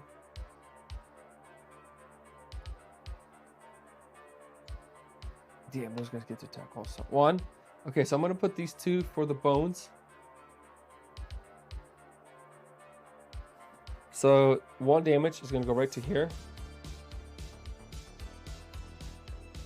It's not gonna be enough to kill him either way. We're just gonna shield up. We're just gonna put on a lot of shield. And we do 2 damage to him. So 1, and he has thick skin. The other one doesn't go through. And now it's his turn. He's gonna attack me with 3 attack dice. And 2 shields.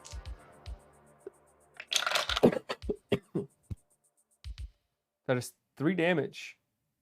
Bone, he gets taunt back, and he gets his 2 shield. That guy's actually pretty hard to deal with. I'm surprised. Taunt does stay on him. And 3 damage. So that is going to be boom. Next is the blue guy. He's going to come here. Attack for 1 attack dice. Another 2 damage. Whoa. Oh, then this guy's going to come down. Now this guy's going to attack the weakest units. He's going to actually attack the dog, like Wolverine. Doing a bone, which is nothing. Great. And that is end round 5. So we did beat that counter. So that's good for us. Alright, so first thing is get 1 progress point. So we got all the progress points we need to finish off this mission. And then we get 1 loot card each. So we'll get Gilly's loot card. Gilly gets Fortunate Discovery. What is Picky going to get? Gadget Arms. He has to discard it because he has a heavy weapon, a heavy item. So you can't carry more than 4 items, and this counts as 3. That's 3, 4. Then we both get 2 skill points, training points each. Well, first thing we do, let's bring our guys back home.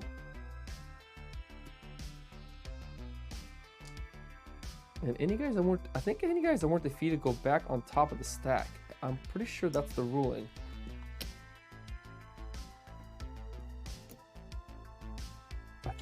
Pretty sure that's the ruling there. Okay. Okay, another thing is, they say this game takes like 60 minutes to 90 minutes to play. I'll be honest, it's a crock of shit. We've played this game for an hour, 90 minutes already, and we're only on day 5, and we have 8 days. So, I don't think the timing's even close. But that's fine. It's still a good game. So reset that to round 1. Okay, so we got 2 skill points each for both people. These are gone. See, the problem with Pickett is I almost just want to give him a shit ton of damage. So let's try to increase his attack dice. Alright, he passed. So let's get 3 damage there. And let's just increase his health by 1. Let's just go bring up to 7 health. Next, it's going to be Gilly. Gilly, what are we doing with you?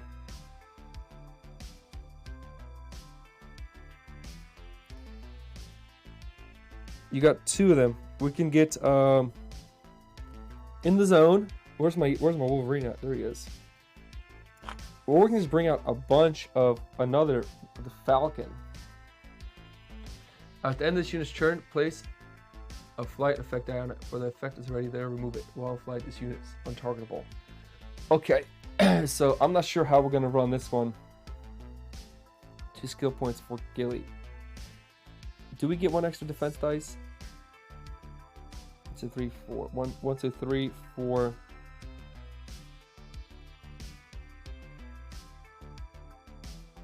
Let's try getting 1 extra attack dice. The problem is we're stuck with this scar here, so let's see what happens. Woo! We did pass, no bones. So 4 attack dice. So So that means by default, we're going to have to increase his dexterity by 1 just because of that. Okay. So that's it for him. That's it for him. Next is the end of the day. So we are going to, I think it's got 1, 2, 3, 4, 5. He needs 2 health. I think it's going to heal up 6, 7.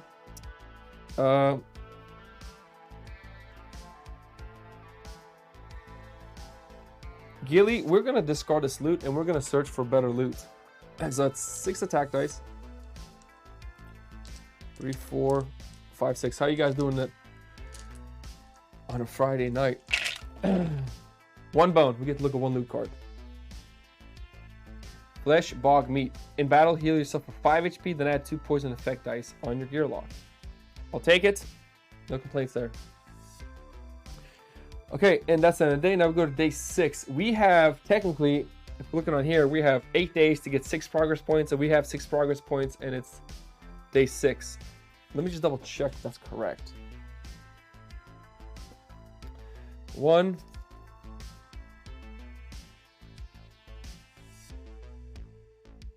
2, 1, 2, 3, 4, 5, 6. That is, yeah, we got 6 progress points since day 6. 1, 2, 3, 4, 5. That's right. Yeah. So how did we get an extra one? Didn't we? Yes, we did. We got a +2. That's right. Yeah. So the question is now we're at the point where do we fight the Tyrant? Because we do have what we need to fight him. I do have my Zelda fruits, so a lot of healing. And we're at 6, which is 12 points.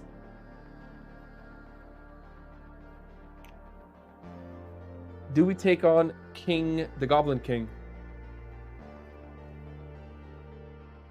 2 attack dice, 3 defense dice, and he is ranged.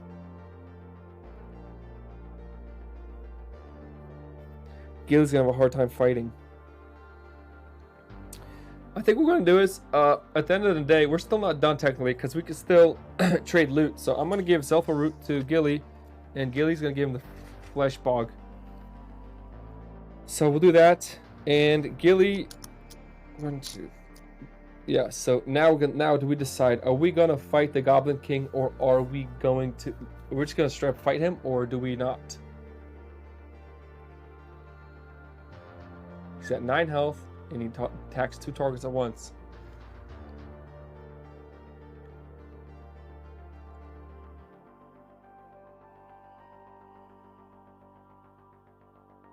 Okay, I think what we're gonna do is this. I think we are actually gonna fight him.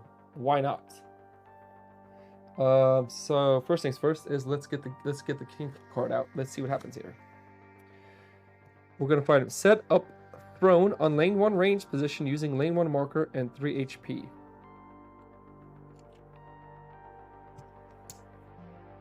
On lane 1 range position. Using lane 1 marker and 3 health points.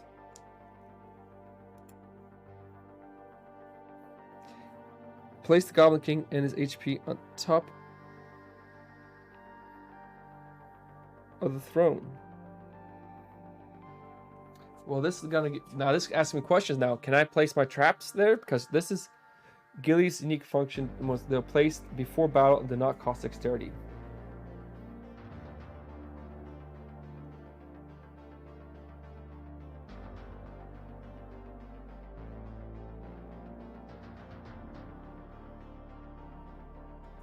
So units that entering. Now this is different because this is Baticu's there. And Goblin King and his health points on top of the throne. Can I put my woven snare down? That's the question. I have to go to Discord on this one. I don't have my phone on me. Give me 1 second, guys. Let me get. Can I put my snare on the Goblin King? Because it says I can lay my traps down normally before the Baticu is created. But here, before the Baticu is even created, it says set up throne room lane 1. Let me get the I gotta get the phone. I'm just gonna text Discord. They'll know the answer.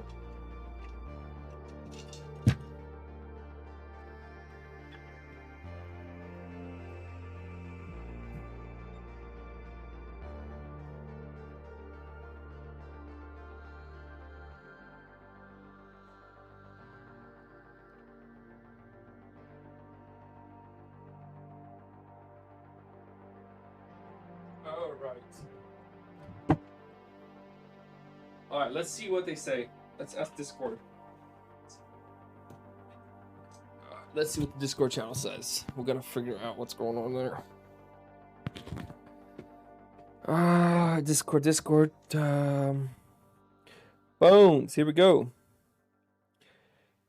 Can you set traps on the, what is his name?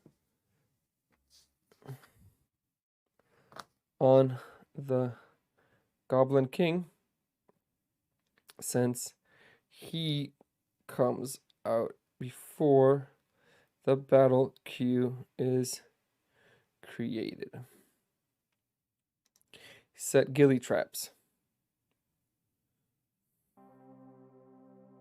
I need to find out, because this is kind of like, that's kind of like one thing about this game is you realize is there's so many like moments like this where it's just like the rule's not going to be, you're not going to find the answer in the rule book. I'm just pretty certain of it, because there's a rule book, there's a character, and then there's traps, and there's a tyrant, and all these things come together and make this big mess. So let's see if anybody of them gets to respond back. But we're gonna set, but before we set the battle queue, I can set my traps, and this is gonna really dictate what my traps called. It's all it's gonna really dictate. And before battle queue gets set up, I can also look at tyrants. So I'm gonna look at the next 5-point baddie here, and I will keep them up. And I will look at the next 1-point baddie. Yeah, why not? And I will put him on the bottom. Let's see what they say. No response yet.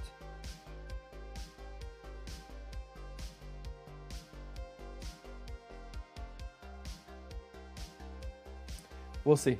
If you guys know on Twitch, you're more than welcome to answer. With ghillie's traps, the question is, with ghillie's traps, they get set before the battle queue is created, but in this scenario, the Goblin King, Game of Thrones, he's coming out before the battle queue is even figured out.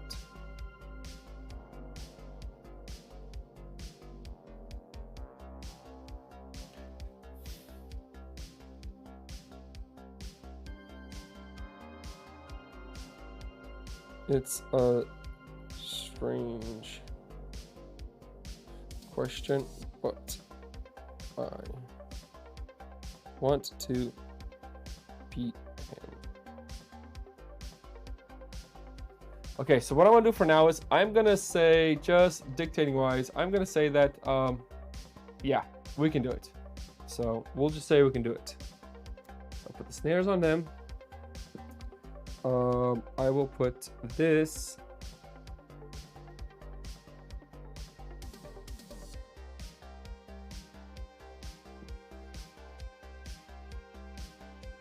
on 1, 2, 3 here. Actually, no. Yep, I'll put it on there. So now we're gonna create the battle queue. The battle queue is day 6, which is times 2, 12. So 5, 10, 11, 12. Okay. And we're gonna put the Goblin King goes on here with 9 health. 6, 7, 8, 9. Here we go.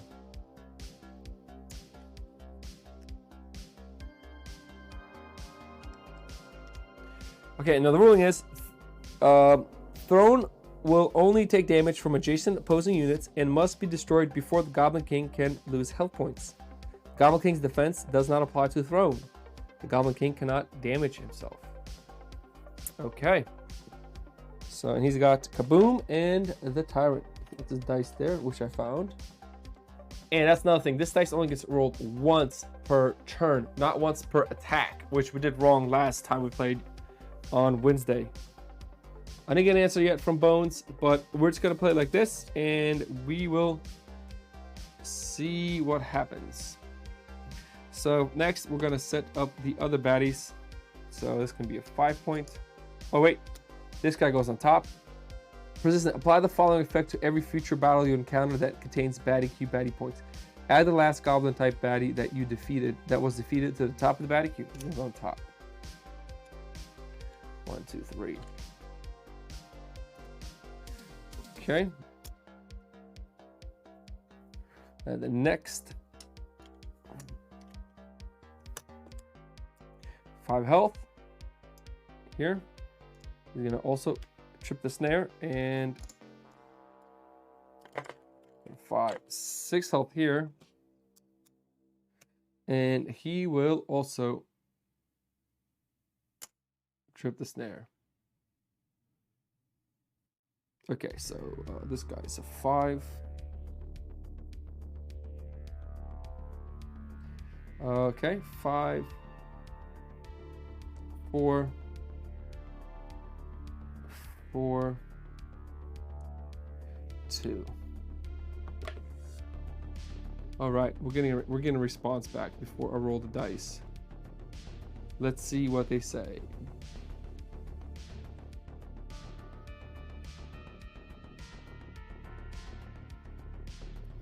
And then we'll roll. Before I roll it, I will roll Pickett's defense dice, which is 3.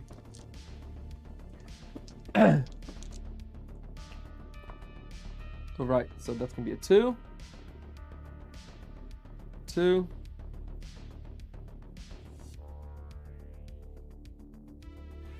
1, and let me let my cat out. My cat wants to go outside. Well, he wants to go outside of the room technically. Give me 1 second. What?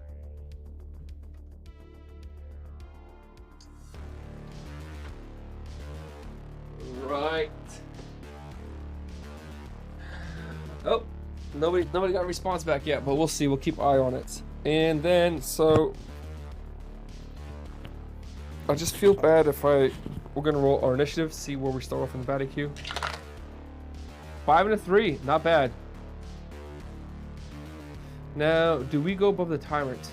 That's a question. I think we get to choose in that case who goes first. I think I can go above the Tyrant, below the Tyrant. Tyrant. It's a Tyrant who gives information. Tyrant shows a creature you're adventurer.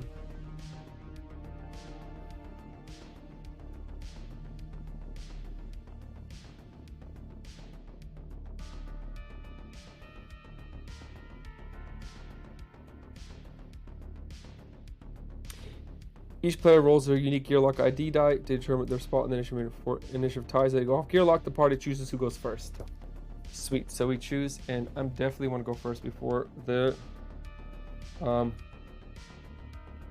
guy. We'll see if they get a response back. Okay, so we're gonna roll for this guy first here. 2 damage, and that is 2 true damage. So thick skin, it goes through. Deal true damage that moves, then move a unit to an adjacent lane and trap if open.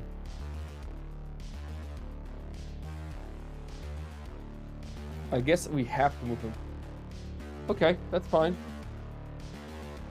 Next is going to be, what is going on here? So next is going to be placing our units out. Gonna go here. I think with Pickett, we're gonna straight go right here.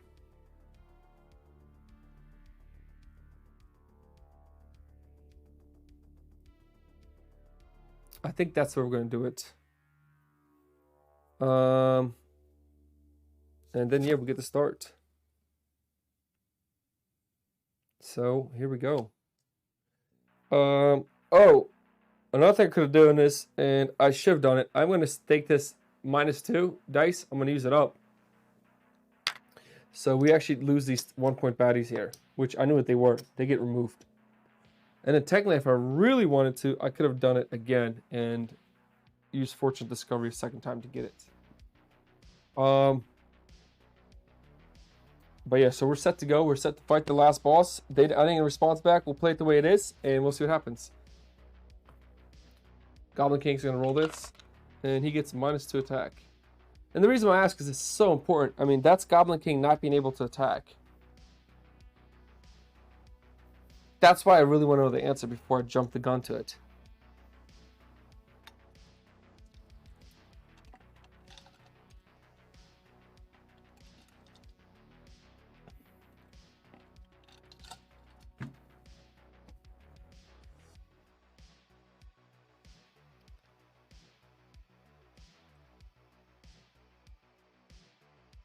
Because I'm guessing he can't.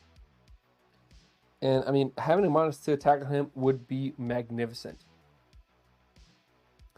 But I'm guessing he can't. So here's what I'm going to do in this case. I'm actually going to take this dice.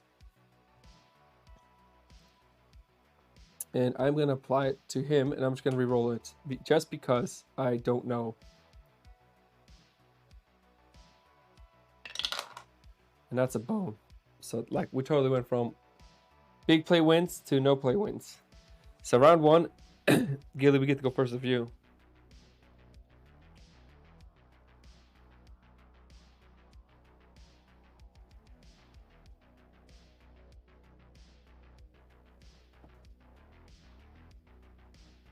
Okay, first thing we want to do is we definitely want to get the fire back one. Definitely want to get the 1 defense dice one. 1, 2.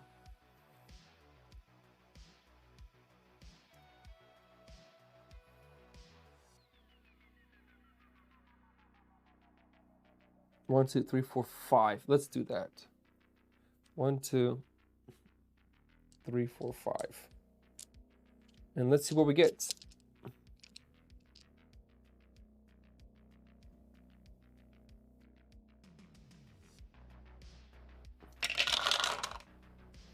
Yes. 1 shield and 3 damage. Just not enough to kill him. Now we could switch targets right now if we wanted to, thanks to microneural implant, and kill the mischief guy.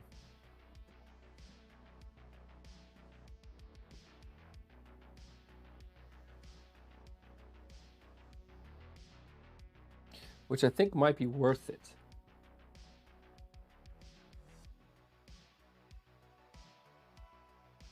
Or hit this guy for 2 though. That's not going to kill him though. This will knock this guy out and he doesn't get to go. Yeah, so we're going to switch targets and we're just going to knock out this mischief for 1 right here. He's out. Okay. So that is a purple. Next is going to be the blue guy. He is going to attack the 2 weakest units. So attack dice, 3 defense dice. And he's going to attack Gilly first.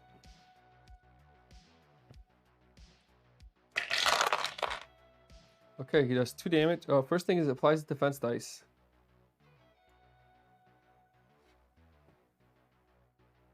Then he's going to do 2 damage to me, to Gilly. 1. Oh! And Gilly, we forgot to mention this, but I did want to use the Zelfie root because I know we're going to be fighting this one off. So we'll apply that to Gilly. So he's going to do 1, 2 damage. 1, 2. Then he does roll a bone.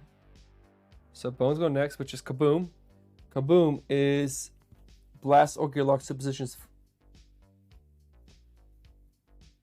The furthest from the Goblin King happens before applying damage. Oh, interesting.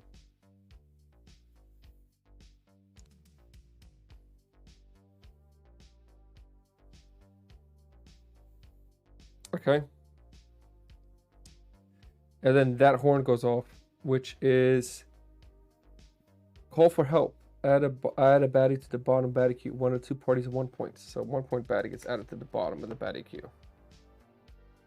Okay. Now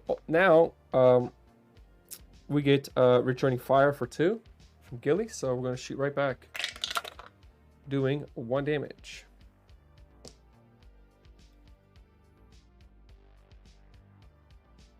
And then now the thermal won't take damage from adjacent opposing units and must be destroyed before Goblin King can lose HP. Goblin King defense does not apply to the throne. The Goblin King cannot damage it.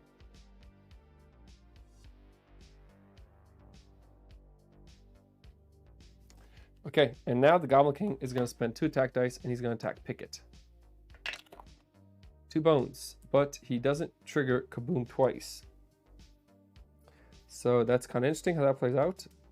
Green guy's going to go. He's going to attack Picket with 2 attack dice, 1 defense.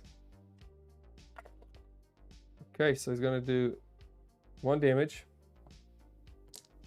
And then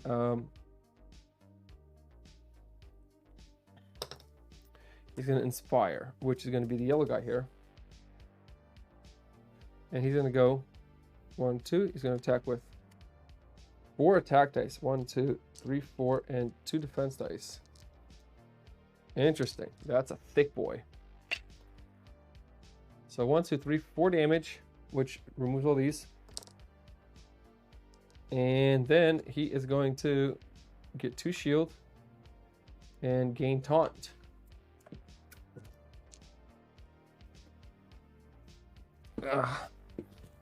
So let's see how that plays out.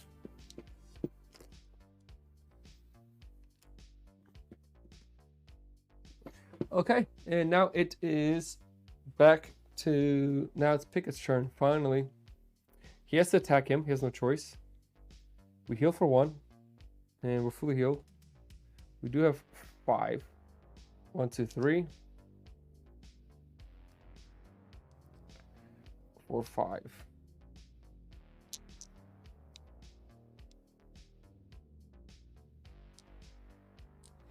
There's a 3, 4, 5. And we're gonna attack this guy right here. Oh my. So we do 2 damage.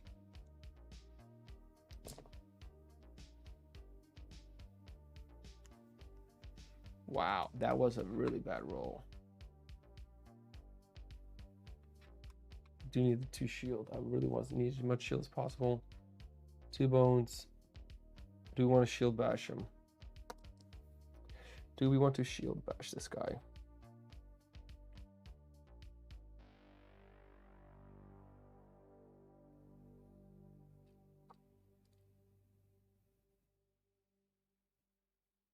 Are we shield bashing you, buddy, for 2? We are not. Okay, so now it is the end of the round. We'll go to round 2. That was not a good start. That was not a good round 1, which is fine. We'll still keep going. Round 2, we're going to bring in one of these.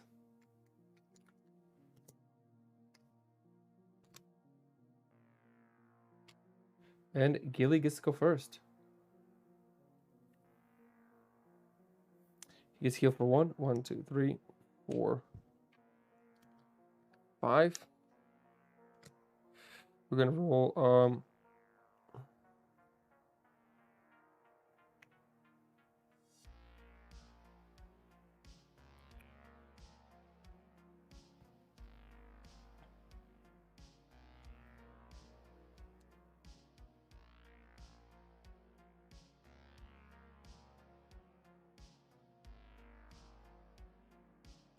we gotta knock this guy out. We gotta knock him out hard. Okay, so we're going to go 1, 2, 3, 4, 5, and we're just gonna attack this guy right there. So we get 1 shield. We're doing 1, 2, 3 damage. He's thick skinned, so just 2. Okay. And we do get a bone. Not looking good right now. Okay, that Goblin King's gonna go. 2 attack dice and 2 defense. He's gonna attack Gilly first. Okay, so a lot of shield for him. 2 damage. 1, 2. He's gonna add a 1 point baddie to the bottom of the baddie queue. And then he's going to attack Picket for 2 damage. Yep. So just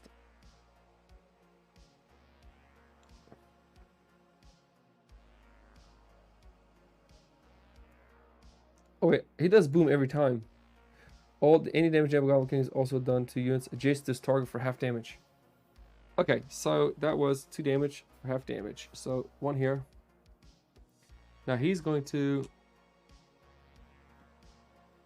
So he's going to do 1 damage to him. Round it down, and no damage to anybody else. Okay, so we did miss that. That's something we missed for him.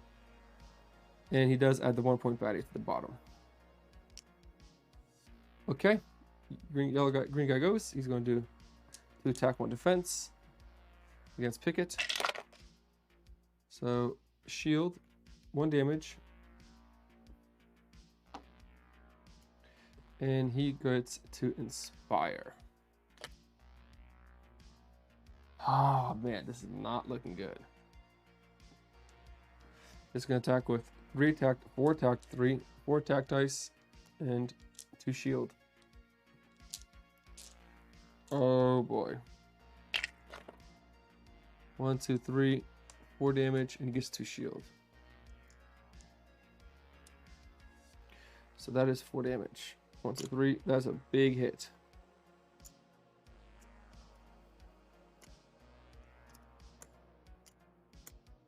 Wow.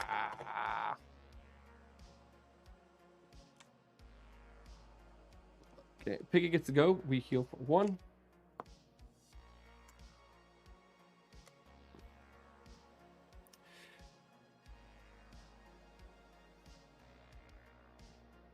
And then we are actually going to heal for 5.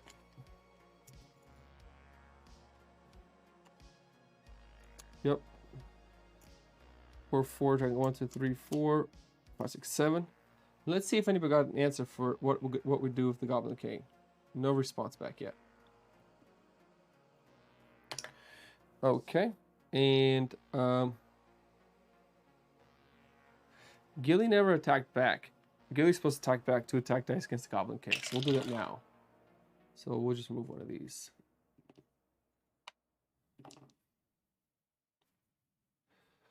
So yellow guy just went. Picket gets to go. Okay, healing. He has not attacked yet. So yeah, we're gonna attack this guy for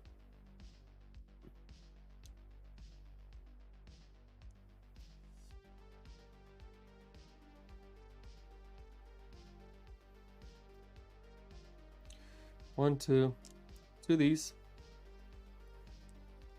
3 of these, and we're gonna get 2 shield.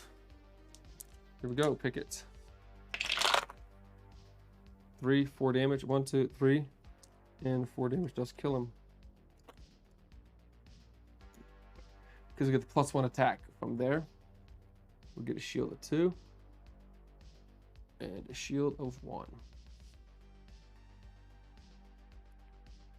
All right. Where are we guys gonna go? He's gonna come here. He's gonna lash back for 1. He's gonna attack for 1 attack dice. All right, against Picket. 1 damage. This is not good. Picket can't get out of there.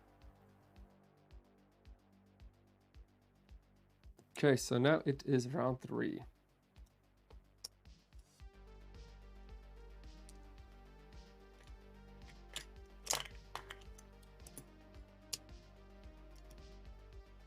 Okay, and Gilly gets to go first. He's gonna heal for 1.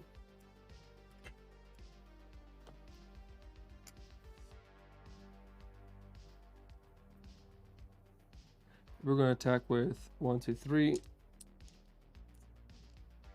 4, 5,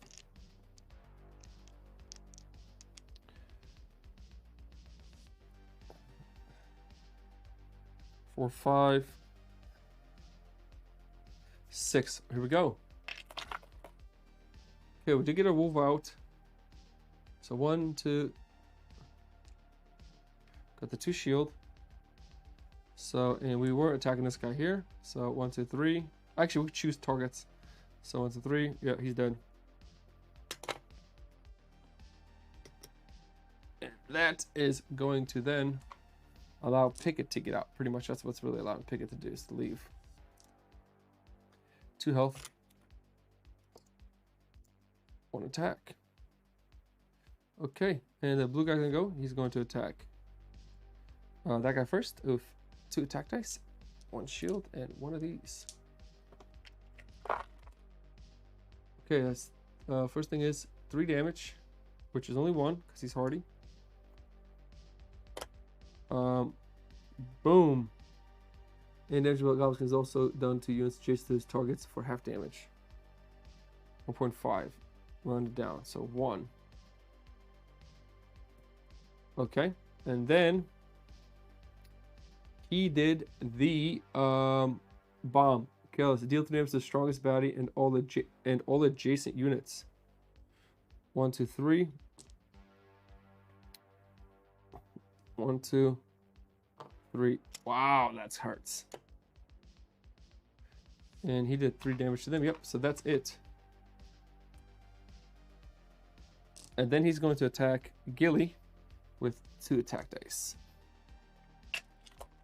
Doing 1 damage. Oh, right. Knocking off the shield then. So that is now the green guy goes 2 attack dice, 1 shield. That is 3 damage. Damn. And he's supposed to have a poison of 2 technically.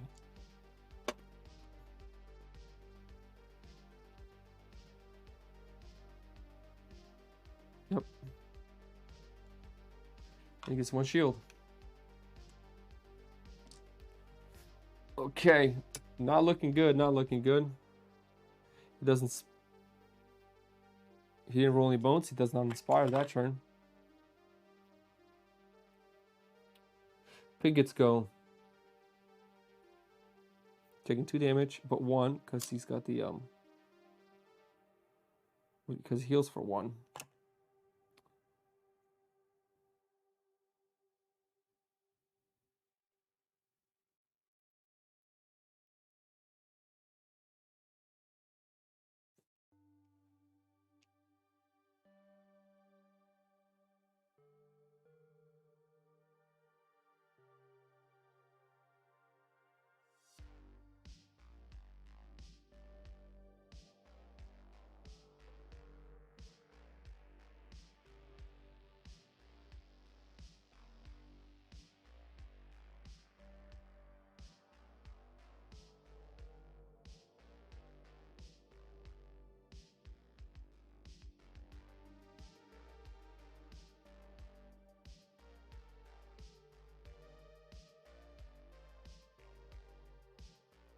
Pick it. What are we gonna do with you? Are we gonna move you, or are we just gonna have you fight that guy?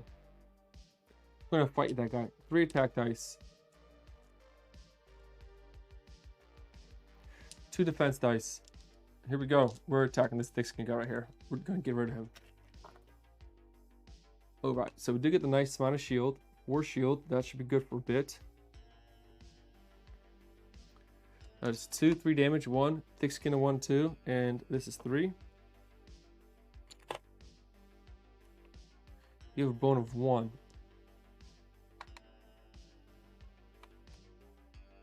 We're gonna save that bone. The other guy's gonna go. 1, 2. And now it is round 4. No new baddies come in, so that's not bad. We're in a good spot, I think. Did they ever get back to me about the Goblin King? Did not. Alright, so round 4. Gilly, we get to go first. So we're gonna go here, and we will attack it for 1, and he will lash back, killing it.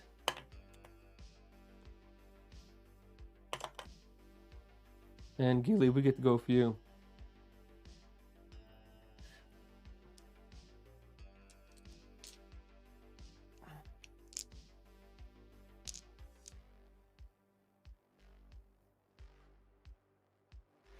Okay, we do heal for 1, but we're at full health, and we're going to attack this guy here. Goodness. What is this gonna do for us? So we got 2 bones, which is 4. 4 bones, which is lure away. Remove 5 baddie from the battle mat, place it on the bottom of the baddie queue. We're gonna do that. gonna use these 2 bones. And we're gonna actually switch targets to here. We're gonna kill this guy for 2. We can switch targets because we have the micro-neutral neural implant. And then we're going to spend the 5 here, and we're actually going to lower him away. So this guy goes to the bottom of the barbecue. Well, he stays up too. So. The only reason why is because I don't want him going for a picket. This guy's going to go. He is going to attack the weakest guy first, which is picket to attack dice. One of these. And the shield. Here we go. Doing 3 damage. 1, 2, 3. He gets the shield. And he gets to boom. So he does 1 damage to him. And this is calling a 1-point baddie to the bottom. And now he is going to attack Gilly. 2 damage. So that is 1, 2, and 1 to picket.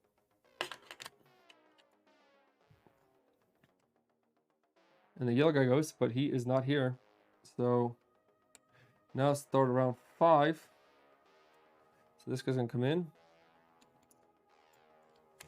4, 5, 6.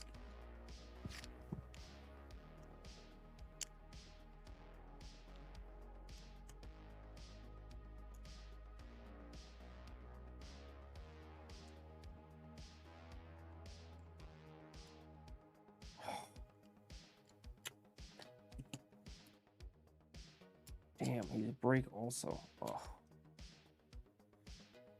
Okay, so we're not looking hot right now, but we are still rolling. So Gilly gets to go first. Heal myself for 1. This is definitely saving us the healing for 1.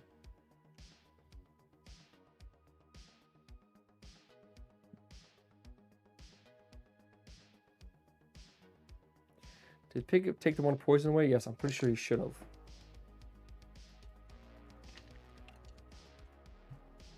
Because he takes away, but he heals for 1, so. Gilly's gonna go first. Gilly, I think, once again.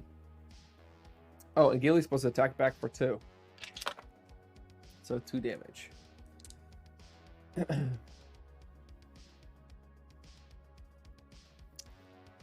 So Gilly's gonna attack this guy here with 4 attack dice. 1, 2, 3.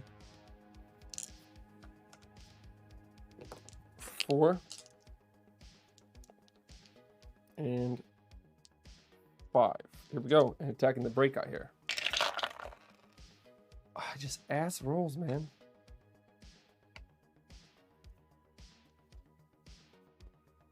Three damage. So just 2.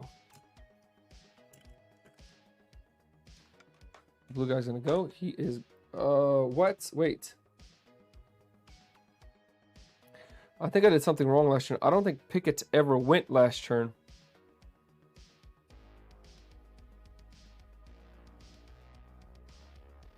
I don't think Pickett ever went last turn.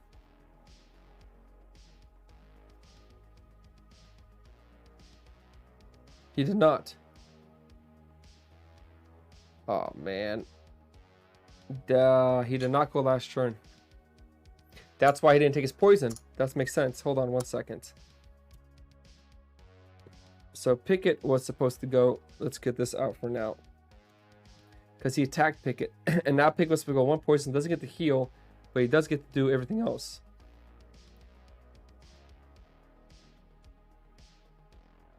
He's going to go 1, 2, 3.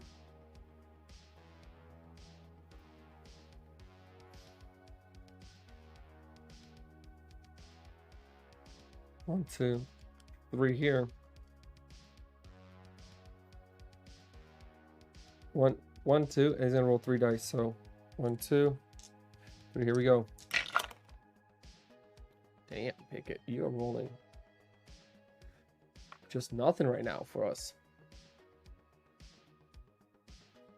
Okay, that's it. Now that's the end of the round. These guys come in. So this guy's going to be forced into here. 2, 3. This is going to be forced into here for 4. There we go. That makes sense. Now round 5. And Gilly goes. So Gilly goes, which he healed. He did the same attack, which was, I think it was just 2 if I'm correct.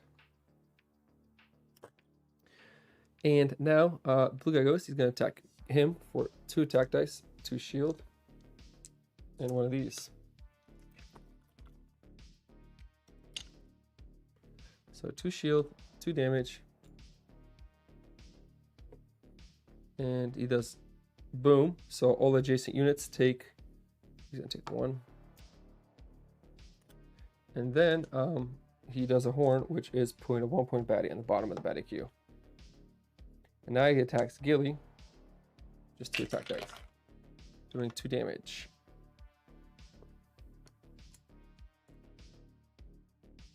Okay. And now Picky goes again. We go 1. We have 4. Oh, we do heal for 1. So we're going to go 1, 2, 3. And 4 for our attack dice. Actually, 1, 2, 3, 4. And before that, before anything else, I forgot to mention Gilly can attack back for 2, because we keep forgetting that. Doing 1 damage to him. And rolling a bone. And we're going to do this, and we're attacking the Goblin King. So, I mean, you can get a shittier roll than that, buddy. Okay, and we do 1 damage plus /2. Because if I'm correct, it says this: the throne will only take damage from adjacent opposing units and must be destroyed before the Goblin King can lose health points. The Goblin King defense does not apply to the throne. The Goblin King cannot damage yourself. The reason why it's 2, because it's 1 plus my sword advancement gives it +1, making it 2. I did roll a bone here, which is, what is this benevolence? What is this benevolence? Heal, pick it for 2. Also add 2 defense dice to his active slot. Ooh, I think we might need to do that, honestly.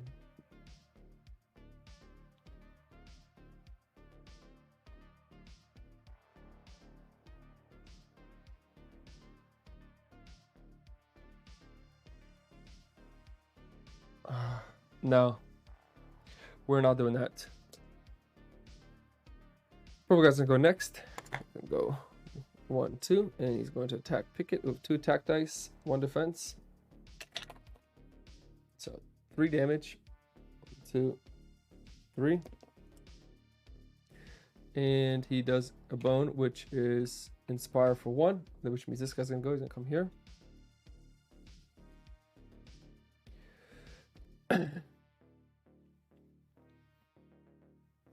Come here, and he's going to attack 2 attack dice against Pickett, which is just 1 damage. Okay, and now it is round. Well, first to bring out the baddie.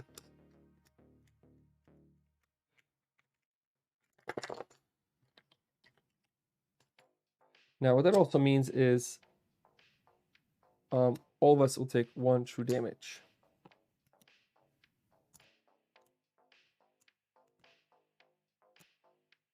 Except this throne. I don't think this throne will take any damage, because it says doesn't take damage unless it's adjacent units. And so now we're in the bleed rounds. Gilly goes first. He gets to heal for 1.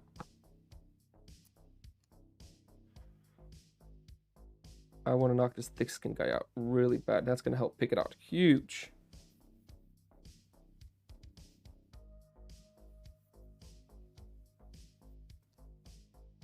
So we're going to act 1, 2, 3, 4, 5. We're attacking thick skin guy again. 1, 2, 3, 4, 5 damage. Yes. 1 thick skin, 2, 3, 4, and that kills him. Finally. giving us 1 shield and 1 bone.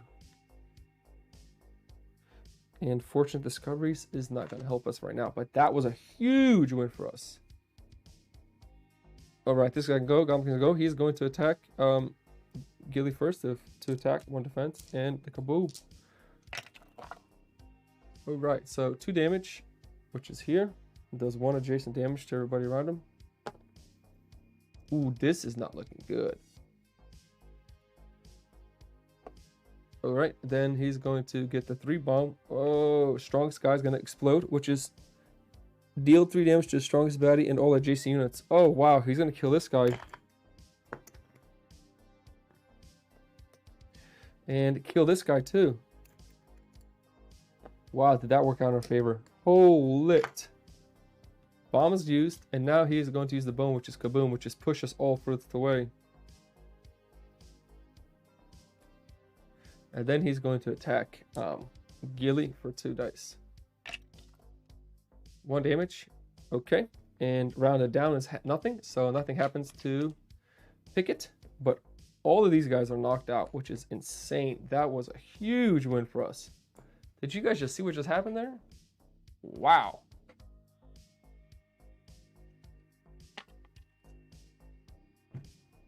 All right. So bleed round. Everybody bleeds for 1. I'm thinking the Goblin King doesn't. For some reason, I'm thinking... Oh, wait. No, he doesn't. Hold on. Again, I'm going out of order. Picket gets to go. Picket heals for 1 at the start of his turn.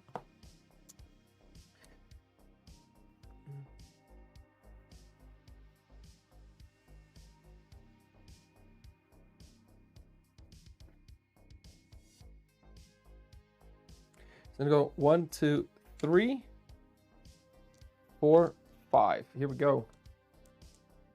We're attacking this thing here. Actually, I don't need to do 4 or 5. He's our target. We'll do 1 damage automatically from our sword advancement.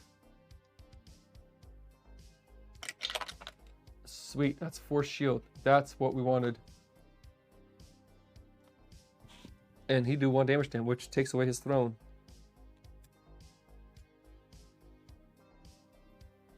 Very nice. So that actually says something really nicely. Now we bleed for 1. And he will actually bleed for 1. All right, so I think we have this game pretty much wrapped up. Okay, so here we go again. Gilly gets to go first. I heal for 1. And I am going to attack with 1, 2, 3, 4 attack dice. And I will use Mech Assault while I'm at it. 1, 2, 3, 4, and that is more dice I need. So 4 damage to him. 1, 2, 3, 4. Then I'm going to use Broadhead, which is 1, 2, 3, 4, 5. 1, 2, 3, 4, 5. And that does, Broadhead does 5 damage to my target. 1, 2, 3, 4, 5. Oh. Oh. This could be it. This could be it, boys. And let's see. You can't, but unless his throne got bombed before the fight, he won't take damage. Ah. I think you can still move him, even if you don't do damage, though. See, that's... So we could have placed the traps on him. Remember I asked earlier? Okay, so Gilly is done. And this is pretty much his last turn. This guy's going to go. He's going to attack the weakest person first, which is Picket, with 3 shield and 2 attack dice. Here we go. And his special dice.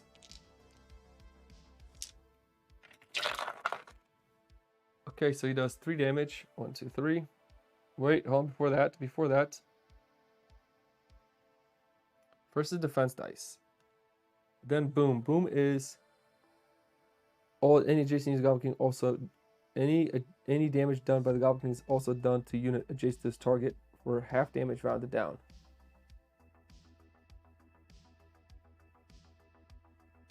It's gonna call in a baddie, 1 point. So it does kaboom. Blast all gearlocks to positions furthest from the Goblin King. Happens before applying damage. Okay. Happens before applying damage. So this is going to happen before damage gets applied. That's going to be 3 damage to him. 1, 2, 3. Bring him to 1 health. And he will do 1 damage to Gilly. Because 3 divided by 2 is 1.5. Rounded down is 1 damage. Okay, next is he's going to attack Gilly with 2 attack dice. 1 damage to Gilly. Okay, and we did win this one, guys. This is it. We're going to wrap this one in. So now Pika gets to go 1, 2, 3, 4, 5. Oh, and hold on. Gilly gets to attack back with 2 attack dice. He gets to return fire. 4 damage. 1. Oh, Gilly kills them all. And that's it. I'm pretty sure I broke some rules. So if you're watching this, you're like, oh, wait a minute. He did this wrong, this wrong. I'm probably certain I did that wrong. One thing, you got to remember. Remember at the beginning of this match, beginning of this fight, I rolled a -2 for the attack dice. I could have applied that to the Goblin King. But I chose not to. I took the harder route, since I wasn't known for sure. Kurt, I know, man. Did you see that? So maybe I chose not to do that. Maybe I should have. That probably would help us out pretty much a lot too. But I'm pretty sure it's it. But before we do that, since this is playing a campaign, we have to actually do a couple upkeep things because of the campaign mode. So first things first, we're going to read his epilogue. Where is the epilogue of this guy? Dude, what a fight that was.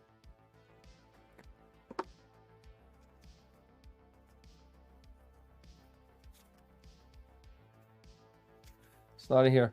I think his epilogue is in the other box. Give me 1 second, guys. We're going to get this bad boy opened up.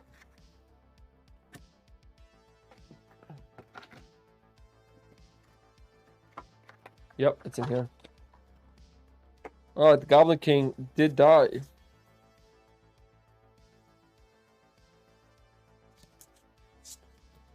Here we go. Epilogue of the Goblin King.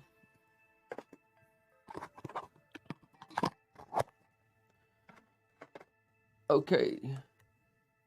The Goblin Queen. Oh, the Goblin Queen appears and walks calmly to her barely breathing spouse, pays no mind to anyone else in the room. Without ceremony or emotion, she picks up a jagged piece of throne, still smothering from an errant. I'm gonna look that word up. Errant. What is that word? Errant. Oops. Errant. Errant. From an errant, erring or straying from a proper course or standard, traveling in search of adventure. She picks up a jagged piece of throne, still smothering from an errant bomb, and lodged it deep into the king's chest, ending his brief reign. Her eyelids are full of stitches, perhaps from being witness to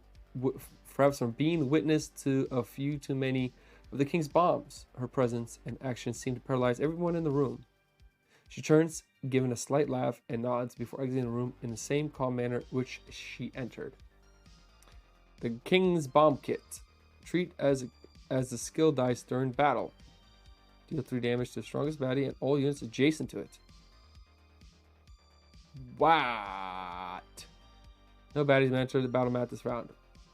Place dice on the bottom of initiative. Place die on bottom of initiative meter to show this. Wow, this is a strong one. So we're gonna actually give this also to deal 3 damage to strongest baddies and all units adjacent to it. We're gonna treat that. We're gonna put that there for sure. We're keeping that guy's dice.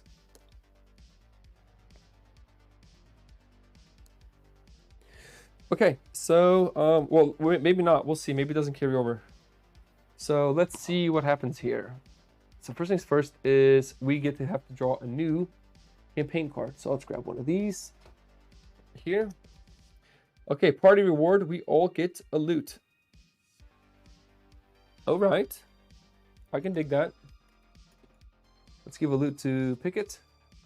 Herbal Orbs. Let's give a loot to Gilly. Spin knife before drawing your next encounter. Place a defeated baddie from the most recent battle onto this card. Any baddie of the type appearing next battle or surprised. After battle, return baddie to defeated stack. So this gets discarded also. That's Zephyr Fruit. Saved us. Ooh, I want to keep that. Might as well, because I can get Fortune Discovery just from existing. But then I can use... But yeah, let's do that. Okay, additional recovery phases... Additional recovery phase individual options. Jack of all trades. Reassign a single skill or stat. Skill profession lines restrictions still apply. Interesting. Scars +1 for both of us. So we're going to grab a scar for each character. We're going to grab one for Picket first. Whoops. Let's get this here. Place a scar token in an active or locked slot. This slot can no longer be used. Oh, in an active or locked slot. Yeah, we'll place a scar token in an active slot for sure.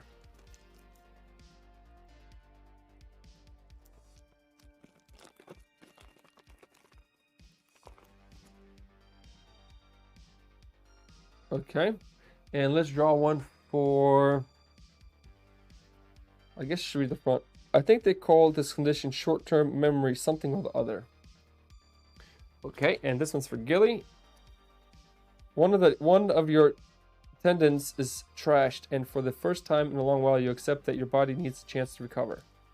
Place a scar token in an active or locked slot. This long cannot be used. Yep, not a problem. We'll put that one in the active slot.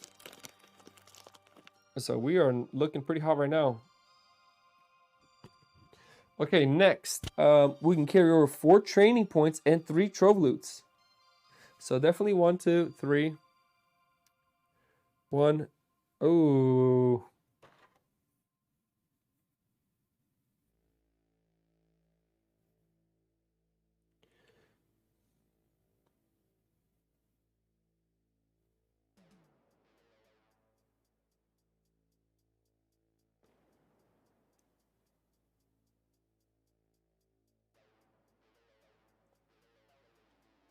What was the Goblin King? He wasn't that. We're going to keep this. We're going to get rid of the spinning knife.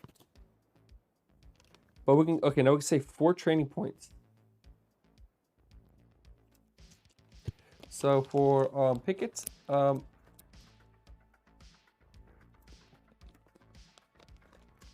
1, 2...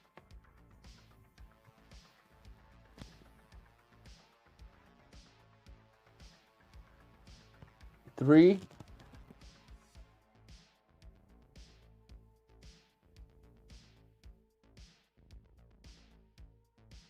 4, we'll have dexterity +1. Okay. That's going to be Picket. And what are we going to do for... Oh, let's put the Goblin King where he belongs. Defeated. Let's see if we can get top angle that. So we'll bring this in a little bit more. Let me see what we got here. So working on that there. I'll actually zoom in. We can do this. We don't need this here for now. Because I'm going to pack this up tomorrow. We're going to play Company Heroes, so this board's all getting taken care of. Alright, so let's see if we can get a better shot there. Alright, so we defeated the Goblin King. Now we can take four training points. Picket's done. And these are all...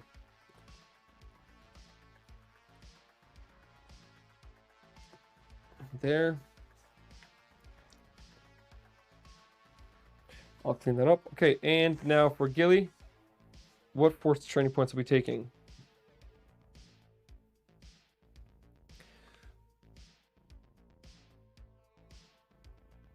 I guess for sure let's take 1,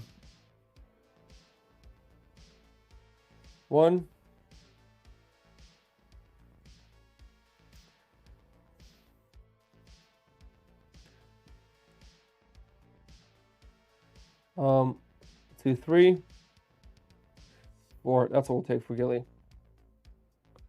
And then what else we got? Tyrant, we can choose as a party. Ooh, we got an option to choose what Tyrant we're going to fight next game. This is interesting. Any Tyrants you guys recommend we fight? So far we've got... Let's get this board a little closer, actually. Maybe you guys want me to fight a certain Tyrant, if you guys even play this game. So we got so far. Boom. We got 2 scars for... We got 1 scar for Gilly.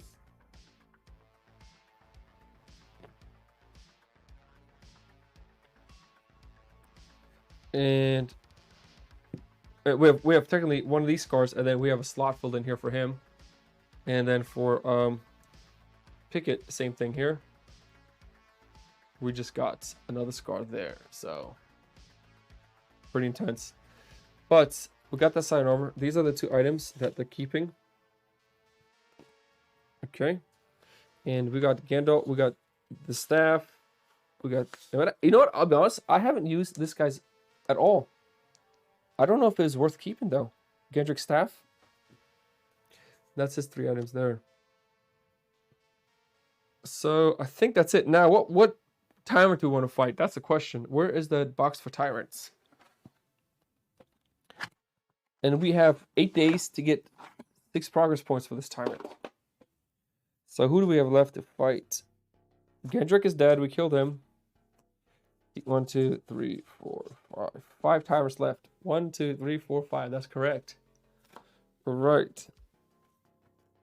So, really the question is, do we fight Drellin, Paleface, Morrow, Molemesh, Nom, or Duster? Ooh.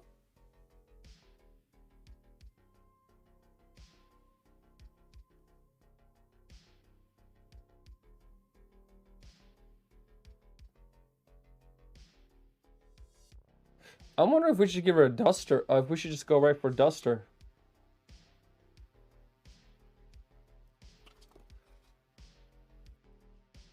How much health does she have? I guess let me go find her dice. How much health does this chick have? Where is her dice at? Duster. There she is. 9 health. Shrouded. Oh, I know limited. Duster's target immediately removes a stat die from the Gearlock mat for the remainder of the battle. If health and death stat are removed, adjust. Yep, and hide. Duster cannot be targeted until her next turn. I think we might have to fight her. Cloak and Dagger. If 2 or more Gearlocks are on the battle mat, temporarily remove the next Gearlock on the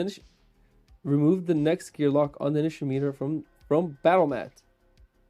And place Duster in their battle mat position. When the Gearlock is KO'd, next Gearlock will assume a starting position on the battle mat.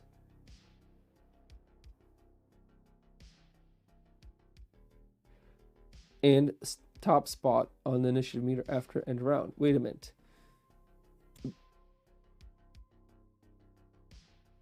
And place Duster in battle mat position. When a Gearlock is knocked out, the next Gearlock will assume a starting position on the battle mat and top spot on the initiative meter after end of round.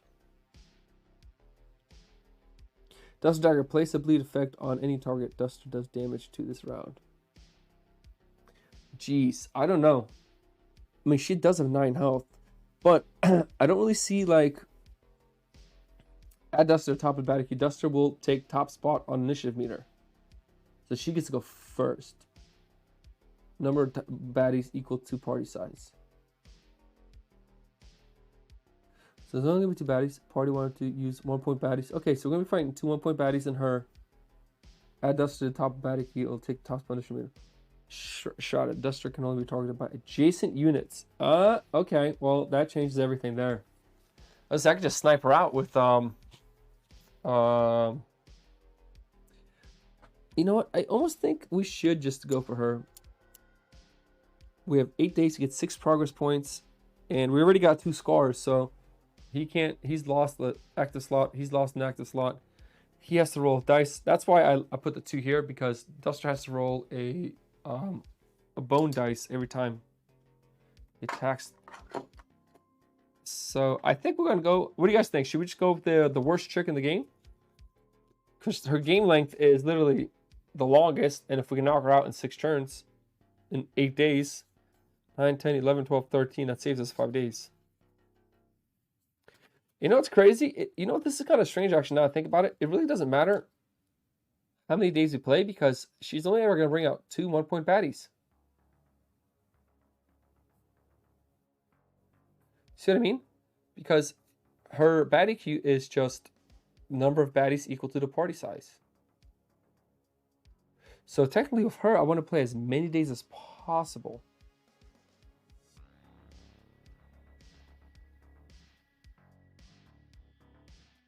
I think we're gonna do it. We're gonna go for her. Like that. This, unless you guys want me to fight. Wait, here's the tyrants we got left to fight: Duster, Draylin, Morrow, Melmesh, and Nom. It says we can choose the next one. Tyrant is a party's choice. Oh, okay. And we start on day 3 of 2 progress points. Shit. 3, 4, 5, 6, 7, 8. So we have 5 days. And we're fighting everyone there too. Yeah, I think we're gonna go with Duster. We're just gonna knock this little midget out and call it a day. All right, guys. That's it for today. And for the next game, I'll set the rest of it up. That's 2 campaigns done. Oh, wait a minute. We did not actually, we did not get the King's bomb. Our reward was actually 1 extra loot each. So we didn't even get this dice. That sucks. Because we did not have the Tyrant dice. Normally this is the symbol that lets you know if you got the Tyrant dice as a reward. We didn't get that. We got just extra just an extra loot card. So that's a big loss for us. That sucks. But I'll get the knife then. Alright, so that's it. Let me take a picture of this mat so we know where we're off. And that's it, guys. And